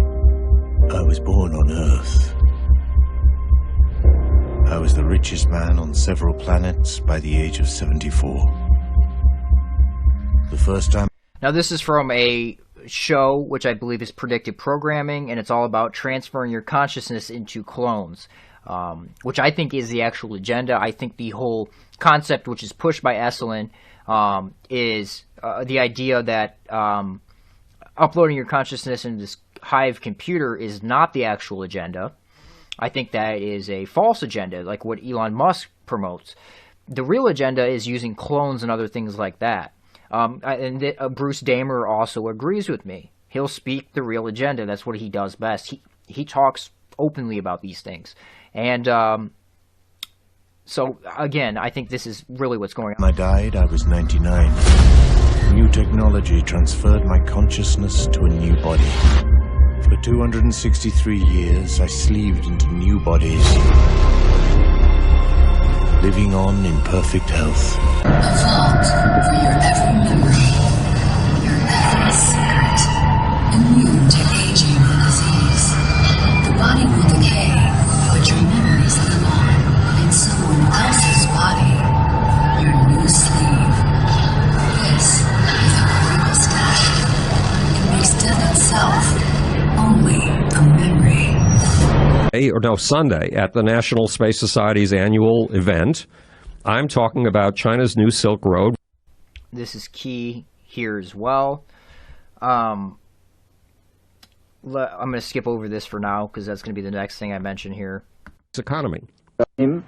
Actually, Elon Musk and Jeff Bezos, the two guys who can save us by opening a platinum highway in the sky. What does that mean? A platinum highway in the sky means a space economy. I foresaw in Brave New World, partly by these new techniques of propaganda. They will do it by bypassing the sort of rational side of man and appealing to his subconscious and his deeper emotions and his physiology even, and so making him actually love his slavery. I mean, I think this is the danger, that actually people may be in some ways happy under the new regime. So they love their slavery. First off, psychologically manipulated. Secondly, I'm offering you miracles. So you have your Peter Thiel types, your Elon Musk types offering you these miracles, these technologies, okay? Giving you this technology so you love them for it. And they use it as a method to control you, giving you these new plant-based psychedelic medicines, you know, that might actually have some benefits, but they're using it as a method of control.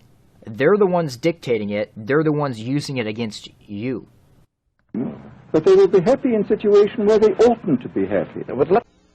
The fourth world. Now, this is an actual agenda, the fourth world, and this is exactly what we see going on here. No one really talks about the fourth world, do they? That's because we haven't seen the fourth world come about. The fourth world came up in the title of the Congress I attended.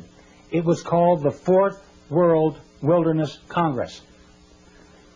Maurice Strong said it was called the Fourth World because it was the fourth one of these environment congresses that Edmund de Rothschild had created. I learned later that the world order refers to the coming one world government as the fourth world. World control by the world order where there is no more first, second, and third world. Just a boundaryless planet which is called the fourth world wilderness. Yogis and shamans refer to fourth world wilderness dictated via Israel, at the center, at the hub. It as the fourth world wilderness, the lostness of the mind. The lostness of the mind refers to the collective consciousness. Persons will be coerced through lies, drugs, fear and pain to surrender themselves, their egos, to the collective consciousness. The fourth world will be a return to a society much like the Caesars or Babylon or the Fourth Reich. Within the fictionalized societies described in Huxley's Brave New World and Brave New World Revisited and Orwell's classic 1984. We will flourish with only a whimper. The world order wants to create a new society out of the ashes of chaos. A collectivist fourth world complete with a collectivist religion, collectivist finance, and unchecked world national socialism. The world order will offer Gaia, Mother Earth, to the masses. I don't think national socialism, I think international socialism, and I think the universal basic income has a lot to do with that. As the Big Brother image to worship in the fourth world.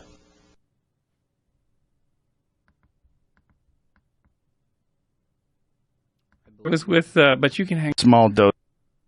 I believe that cultural mission. We'll play these clips in a moment here. I want to finish up while I'm talking about Esalen here and kind of give an example of what comes out of Esalen, you know, some of the operations that come out of it. So, Mind War. Michael Aquino, the famous Setian, with the fifth degree of initiation is Maga, M-A-G-A. That's a fifth degree of initiation in the Temple of Set, which originates out of the Church of Satan, who he was also heavily involved with early on. So Aquino, who loves the Soviets, was very close with the Soviets. So let's read this. Aquino was deeply involved in what has been called the Revolution in Military Affairs, or RMA, the introduction of the most kooky, third-wave, New Age ideas into military long-range planning, which introduced such notions such as information warfare and cyber warfare into the Pentagon's lexicon. In the early 1980s, at the same time, Heidi and Alvin Toffler, mentioned him earlier, were spinning their Tavistock third-wave utopian claptrap to some of the Air Forces, which is Air Force Space Command, which Zach is a part of, Air Force's top brass, Lieutenant Colonel Michael Aquino, who was the first Army space officer, and other U.S. Army Colonel Paul Vallely, who completely supports Israel and supports the idea of Israel dictating the world. We're co-authoring an article for the Military Review. Now that article, Mind War. So, Carol Marshall, or Sherry Seymour, who is the one who unraveled the whole Promise Gate scandal. Very well-respected research, private investigator, very well respected. So she persists that the Vallely and Aquino paper, which is Mind War, virtually spawned the entire revolution in military affairs, and its approach to warfare, military operations other than MOOTW, and viewing in its asymmetric approach to warfare and military operations other than MOOTW, and viewing mainstream media as potential mind war operatives or alternative media. In a follow-up U.S. Air Force Academy study, we learned why warfare must become multi-dimensional. The fifth dimension, information warfare, information overload. That's the fifth dimension of warfare. So this is from the... Okay, so the spectrum of conflict as portrayed in most readings is single dimension, linear, and continuous. It must be replaced by a multi-dimensional model, perhaps even a non-linear and discontinuous.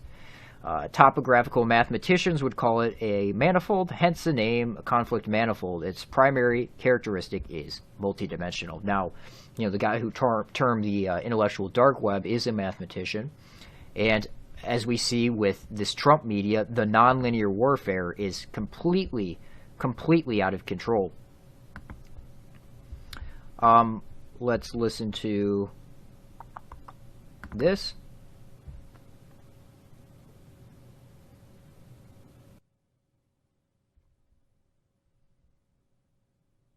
It's almost like there's too many things happening for one person to pay attention to all of them. And if you're only focusing informational overload. Yes, exactly. If you're only, but hold on, if you're only information overload, non-linear warfare. So mind war, which originates out of Esalen, according to Michael Aquino. Let me see if I can... Right here. This is where he admits it. He's admitted it a bunch of times, but this is a clip that you should go watch. It comes out of Esalen. Excuse me, I don't know what happened there. It comes out of Esalen, the Esalen Institute. It comes out of studies, unpublished papers called the Transformation Project, where according to him they were studying thought architecture, or how to manipulate the subconscious mind. How to dictate the subconscious mind, where 95% of your thought process, that's a conservative number, 95% of your thought process takes place. So your database that you're pulling information from, your the external stimuli that you absorb to create your algorithmic thinking, your initial thought, your conscious thought, is being pulled from the subconscious. So these guys were working out via the Esalen Institute, who actually... Aquino got in contact with these guys because of their published works with the Soviet influence, their published works with Soviet thought architecture, which Aquino somehow intimately knew, the Soviet research there. So this is the core structure of mind war, which is exactly what Alex Jones's operation is. Oh man, I should have that clip ready. Shoot. I'll insert it in here. Fuck it. We have the zeitgeist. If you wanted to use an allegory, InfoWars has pulled the sword Excalibur. Others can't pull it. We pulled it. Trump pulled it. You pulled it. But if you don't use Excalibur, it's worthless. I am using Excalibur. Doesn't mean I'm perfect. Doesn't mean I'm not going to make mistakes or stumble or fall. Or at the end of this, not make it myself. But the new republic, the rebirth, will be launched. That's what it's all about. All right. Boy, you know, Scott Adams, CNN is losing the mind war. I have some smart advisors, but I do what I think I should do. They've begged me not to tell you this. But I will, because my weapon is the truth. This is from the Mind War paper that spawned the revolution in military affairs, the future Soviet warfare theory within this country. These media are, of course, the electronic media, television and radio. Alex was one of the first TV radio broadcasters. That's what a podcast essentially is, television, radio. State-of-the-art developments in satellite communication and video recording techniques. Remember, this was in 1980. Like the sword Excalibur, we have to reach out and seize this tool. And it can transform the world for us if we have the courage and the integrity to enhance civilization with it. If we do not accept Excalibur, then we relinquish our ability to inspire foreign cultures with our morality. If they then desire moralities unsatisfactory to us, we have no choice but to fight them on a more brutish level. So I'm not sure why I don't have the rest of it in there. But anyway, the core structure of Mind War is this and weaponizing truth. Using truth as a weapon. The Mind War operative must know that he speaks the truth. So taking bits of truthful information and using it as a weapon.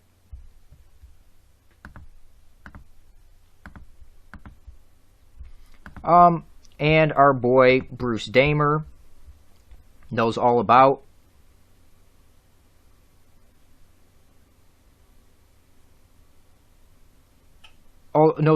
Andy Marshall, and we'll get into Bruce Damer here in a minute. Branch. So Andrew Marshall is one of these. He's a shaman.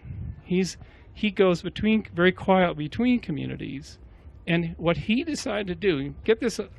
So he's a shaman. Now Andrew Marshall's the guy who initially instated, heavily involved in 9/11 as well. Andrew Marshall is the guy. He was originally appointed under Nixon, and he's the one who took Aquino and Valley's papers and their ideas and everybody else who was promoting it and instated it within this country. It stated the future Soviet warfare theories. Now, in the Project for the New American Century, they say take advantage, post-2001, take advantage of these future Soviet warfare theories.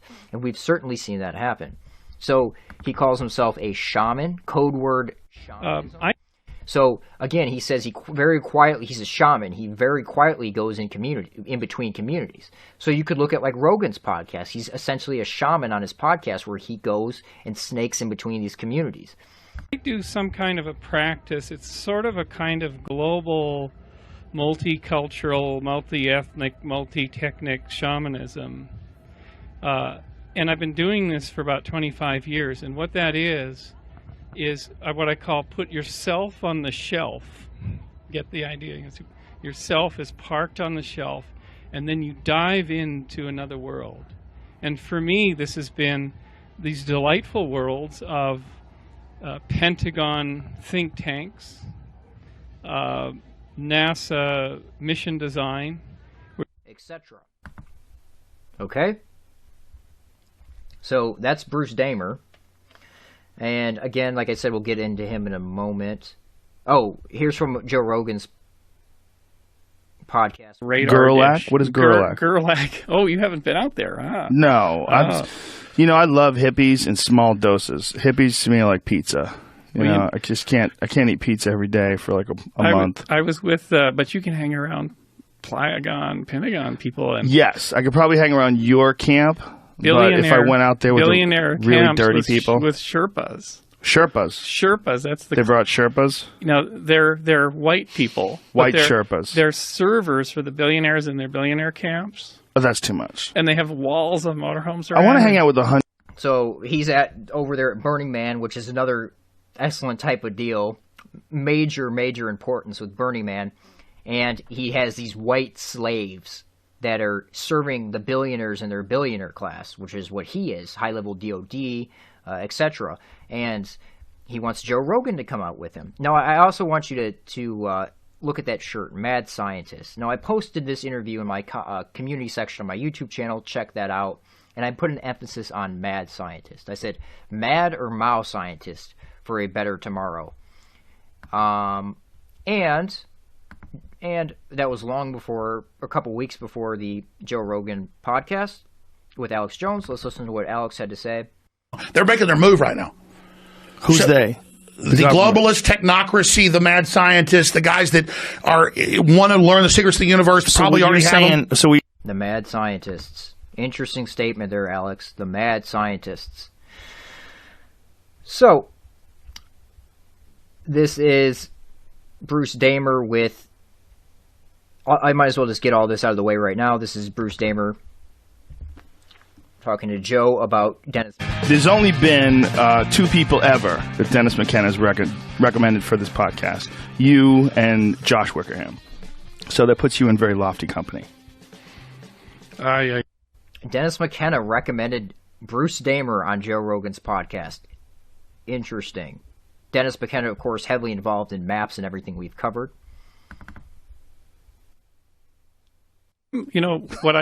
Here's a secret that I'll tell you on air.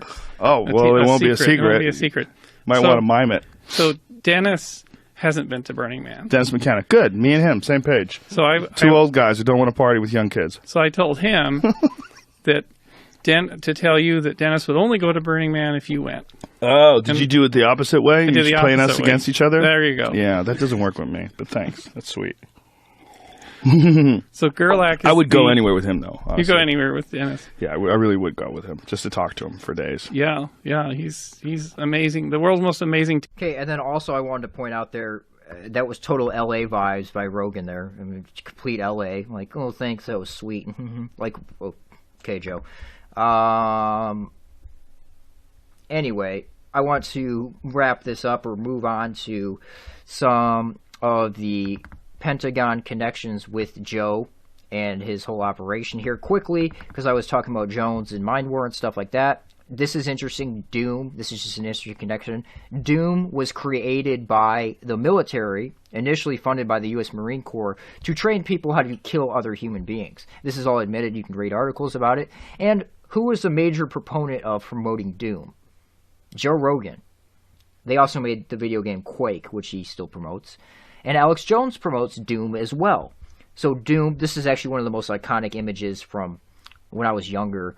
I used to see this picture everywhere, and there's the Doom in the background. And there's Alex Jones promoting Doom, wearing the wristband. So it's like this game created by military intelligence is given to these information age assets to spread to the public. Just like other information and other agendas are given them to spread to the public. Again, Doom. Okay, so I want to move on into Joe Rogan's producer here real quick. And Joe Rogan's producer, Jamie, is pretty self-explanatory to me, or at least should be. Now, I want you to ask yourself this question. Joe Rogan has one of the highest level podcasts out there, and he has a producer that struggles. He's not a very good producer. He's not horrible. He's better than I would be, but he struggles to produce his show. He's always having issues. There's always technical issues. Ask yourself, why would Joe keep someone like that who can't run the show properly at his level? Why is that? Well, first I want to show you this. And I've talked to a lot of people in law enforcement, military. So Joe hangs out with a lot of people in law enforcement and military. Now, this is an interesting story Jamie told on the podcast. Yeah, a friend of my dad in the 80s, he was on his way, I believe, to Beirut, and he was being tracked. He found out once he got back, he met Ronald Reagan, and when he met President Reagan, he said, "It's nice to meet you. We've been following you." And he's like, "Excuse me? Been following me?" He's like, "Yeah, we found out there was like a threat after you." He's like, "I think he fainted on the spot or something like that." Whoa, he had no idea. There was a threat. Yeah. He was just going to deliver hot dogs. His name was Hot Dog Harry. He was trying to help the troops and stuff. What was the threat? They were trying to kill him. Jesus Christ. at one delivering hot dogs? Yeah, at one point a car pulled up next to him, and a guy with a gun had it like right up to his head, and the cab driver thankfully knew what was happening, like took off, and he didn't die. But, why were they going to kill him just for delivering hot dogs? I don't remember the exact situation. Like they weren't happy he was over there trying to help. So Hot Dog Harry sounds like an intelligence asset to me, and I think that's exactly what he was. For example, let me do this first. Okay, so you should watch this on your own. I'm not going to play the whole clip here, but Operation America Loves You was where they were delivering hot dogs in Beirut, and Hot Dog Harry was involved there with Jamie's dad, Michael Vernon, who we'll get into here in a minute. So, book says Israel could have prevented 1983 barracks bombing with AM Spybook Pan. Okay, so, or in Lebanon, excuse me, Hot Dog Harry was there a week before this massive casualty of Marines blown up. And Israel could have prevented it. Now, this is the same story over and over again. Israel sets up our American troops to die for their benefit. And you're trying to tell me Hot Dog Harry was there a week before just delivering hot dogs, and people were trying to kill him and everything. just for delivering hot dogs? Doesn't make sense. Sounds like an intelligence asset. Sounds like a Mossad asset to me. So, let's go to Hot Dog Harry here.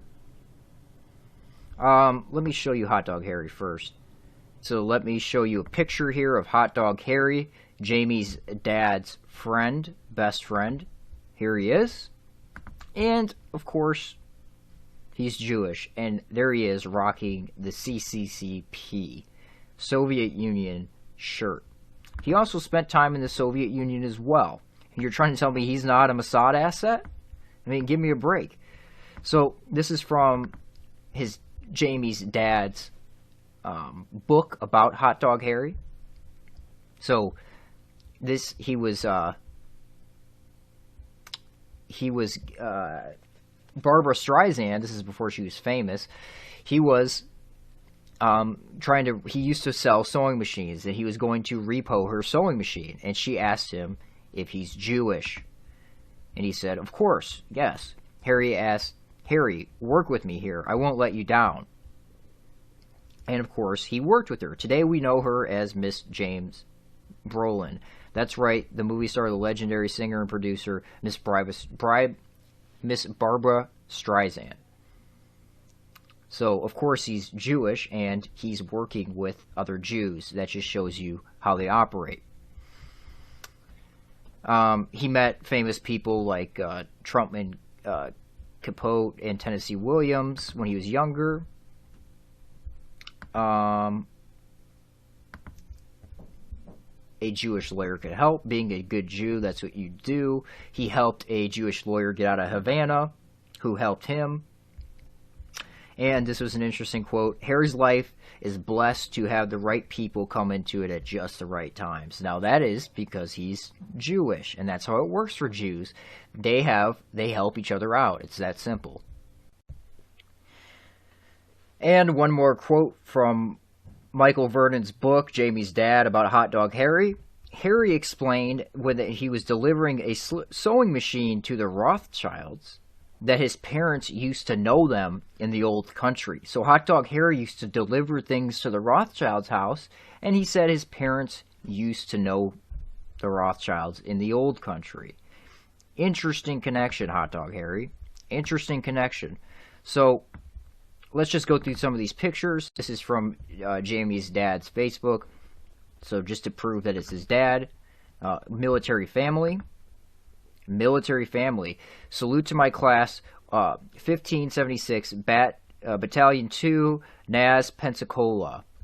That's his class. He is Navy. Michael Vernon, his father is Navy, and his base that he came out of specializes in information warfare. That's very interesting. And then Michael went on to create a radio station. There is the radio station. There's Hot Dog Harry. Hot Dog Harry. Some stuff about Hot Dog Harry. There he is.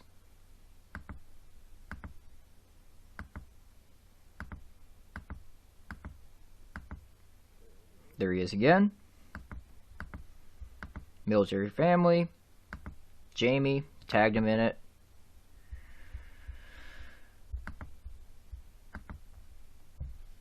So yeah, you get the idea here. That's who. There he is. There's Jamie and his father. So, my question is, why does Rogan keep Jamie? Why is Jamie still producing the Joe Rogan podcast if he's not that good? Well, it's very simple. He comes from a military family. It's because of his military pedigree. Joe Rogan's podcast is an operation. It's not what you think it is. It's not organic. I had mentioned Bruce Damer before.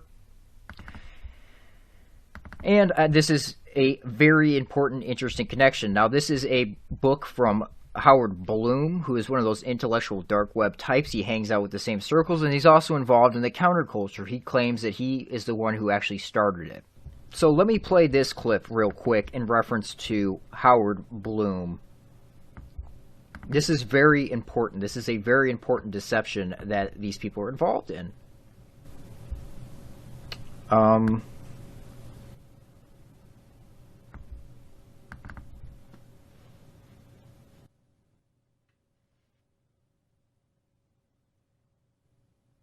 Sunday at the National Space Society's annual event.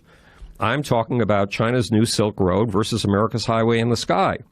The new Silk Road, the Chinese government's going to put in. So if you're unaware of the Belt and Road Initiative, the new Silk Road, unfortunately I can't direct you to Securing Our Interest. They used to have a wonderful website full of references and articles that you could really dive into it and understand that Israel, China, and Russia are taking over the trade, and it's going to be dictated from Israel in the center, like the old Clovis map. They're taking it over, the Belt and Road Initiative, and America's nowhere in the picture. So nobody knows about the Belt and Road Initiative except for this guy. And you'll see what he's banking, what his solution for it is, but it's really a scam. It's a pipe dream to take away from us actually doing something to prevent this Belt and Road Initiative by creating a space economy. Okay, so that's like mining asteroids and things that are impossible. I promise you they're impossible. It can't happen, and it never will happen. It's a pipe dream that people are going to dump money into, and that money is going to be taken and funneled into other operations for the bigger plan, the Brave New World. $1 trillion. It's a total of a $20 trillion project. It pulls together something like 66 countries and 3.3 billion people. And I co-founded and chaired something called the Asian Space Technology Summit in Kuala Lumpur last May, just about exactly a year ago. And it was obvious, being in Malaysia, that China has bought Malaysia's heart, that Americans don't count for much anymore, because the Chinese are already spending money. They already own 15 to 20 ports. They own 15 to 20 ports. Piraeus, which is the port of Athens, the city that was the cradle of Western civilization, guess who owns it? The Chinese. And they're upgrading these ports to do things that no port we've ever seen before has been able to do. So because they have a big vision, a really big vision, they're going to dominate the 21st century. Now, what he's leaving out is Israel is the main driver behind all this. And Russia benefits as well. The Soviet Union benefits as well. Was the American century. This is going to be the Chinese century, unless we counter with an equally big vision. And the big visions are not coming from Donald Trump in Washington, D.C., or from senators and congressmen. They are coming from precisely the people you fingered. They're coming from Washington. They're coming from California. They're coming from Elon Musk and Jeff Bezos, the two guys who can save us by opening a platinum highway in the sky. What does that mean? A platinum highway in the sky means a space economy.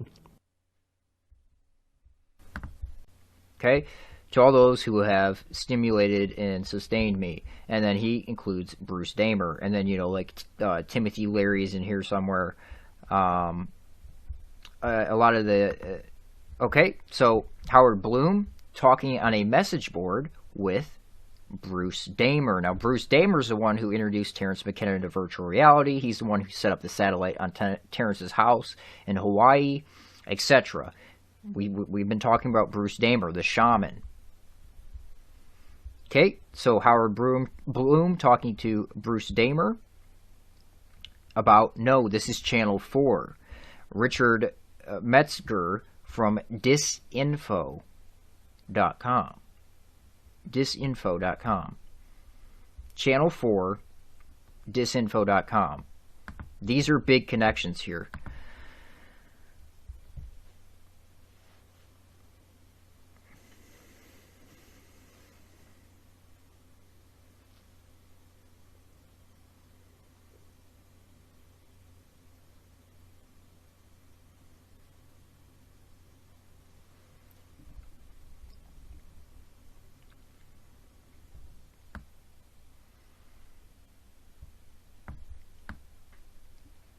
So, this is Disinformation, the company. That logo is actually interesting in itself. But let's look at key people here. Matt Staggs. Matt Staggs. Who is that? That's Joe Rogan's producer. Okay? let's just pull that up real quick. Twitter. Now, here he is. This is Joe Rogan's talent booker, the guy behind the scenes. Okay? There's many guys behind the scenes with Joe Rogan, and this is one of them. And he is a key person with Disinfo, working with Bruce Damer, etc., working with Howard Bloom, Bruce Damer, etc. Channel 4. Now, what do we have under documentary films? Endgame, Blueprint for Global Enslavement. That is Alex Jones's film. Now, that Endgame title he took from Paul Vallely, the guy I mentioned before with the future Soviet warfare theories. That was initially coined by him, that Alex Jones took from him. But it's interesting, we see Disinfo working with, right, Joe Rogan's talent booker, the guy behind the scenes, working with Alex Jones. Disinfo working with Alex Jones, as well as Channel 4. Now, Channel 4 worked with John Ronson. John Ronson is the guy who wrote The Men Who Stare at Goats. Now, this is an interesting connection here. John Ronson, so we're just tying this up with some military connections. John Ronson is the guy who Alex Jones snuck into Bohemian Grove with. So John Ronson, working with the BBC at that point, is the guy who snuck into Bohemian Grove with Alex Jones, which kickstarted him. So here we see Alex and John hanging out. Alex having John on his show. And Joe and John hang out. And Joe has John on his show. Okay, so are we seeing how these networks play in with each other? Now, Alex on his last podcast with Joe was talking about how they were in films 20 years ago together. They were in John Ronson's films for the BBC or Channel 4, right, working with Disinfo. Interesting name, right? And then you can go double check Matt Staggs. You can pull up his podcast for Disinfo. He's very interested in concussions, just like Joe is. Very interested in that. You know, I think he'd be interested in my story. You know, if he was somehow able to understand my history, I think he'd be very interested in my life story. But anyway, these two work together. And The Men Who Stare at Goats. Stubblebine thought that with enough practice he could learn to walk through walls. With a brief encouragement by Lieutenant Colonel Jim Shannon, a Vietnam vet whose post-war experiences at such new age meccas as the Esalen Institute in Big Sur led him to found the 1st Earth Battalion Warrior Monks and Jedi Knights. So The Men Who Stare at Goats actually comes from the Esalen Institute. Again, we're seeing everything stem from the Esalen Institute. And then, of course, Alex Jones has Stubblebine on, because these are the kind of operations. What they really are Cywar operations. And this is an old email I had. Let me read this to you. Because The Men Who Stare at Goats, it's a smokescreen is what it really is. Here we see John Ronson, The Men Who Stare at Goats. That is a smokescreen, okay? It has nothing to do with army guys staring at goats to try to kill them. It's all about subconscious research. So, okay, so I quoted from a website. The Men Who Stare at Goats actually demonstrates this by briefly referencing MKUltra as if it were shut down when the real program is demonstrated at the end of the film, where Kevin Spacey character is involved in private psyops through explicit cultural creation. So it's a shift. What we're seeing is a shift. So I say this is one of my favorite examples to use because it shows what force-fed programs ultimately end up becoming. Regardless of what you think about their origins, I personally think the, quote, staring at goats narrative is a cover, not a major project. The major projects were never ended. If you study Aquino, one of his favorite tactics is deflection. Example, it happened but not like you think it did. It was really about staring at goats to see if you could kill them, not about thought architecture and mind control research. He would use this tactic by publishing papers via the Stanford Tavistock Institute. He would publish papers discrediting narratives like staring at goats or like the Stargate stuff, which ties in with all that. He would publish papers via Stanford, which is Tavistock, doing psychological research to deflect from the real programs that were going on.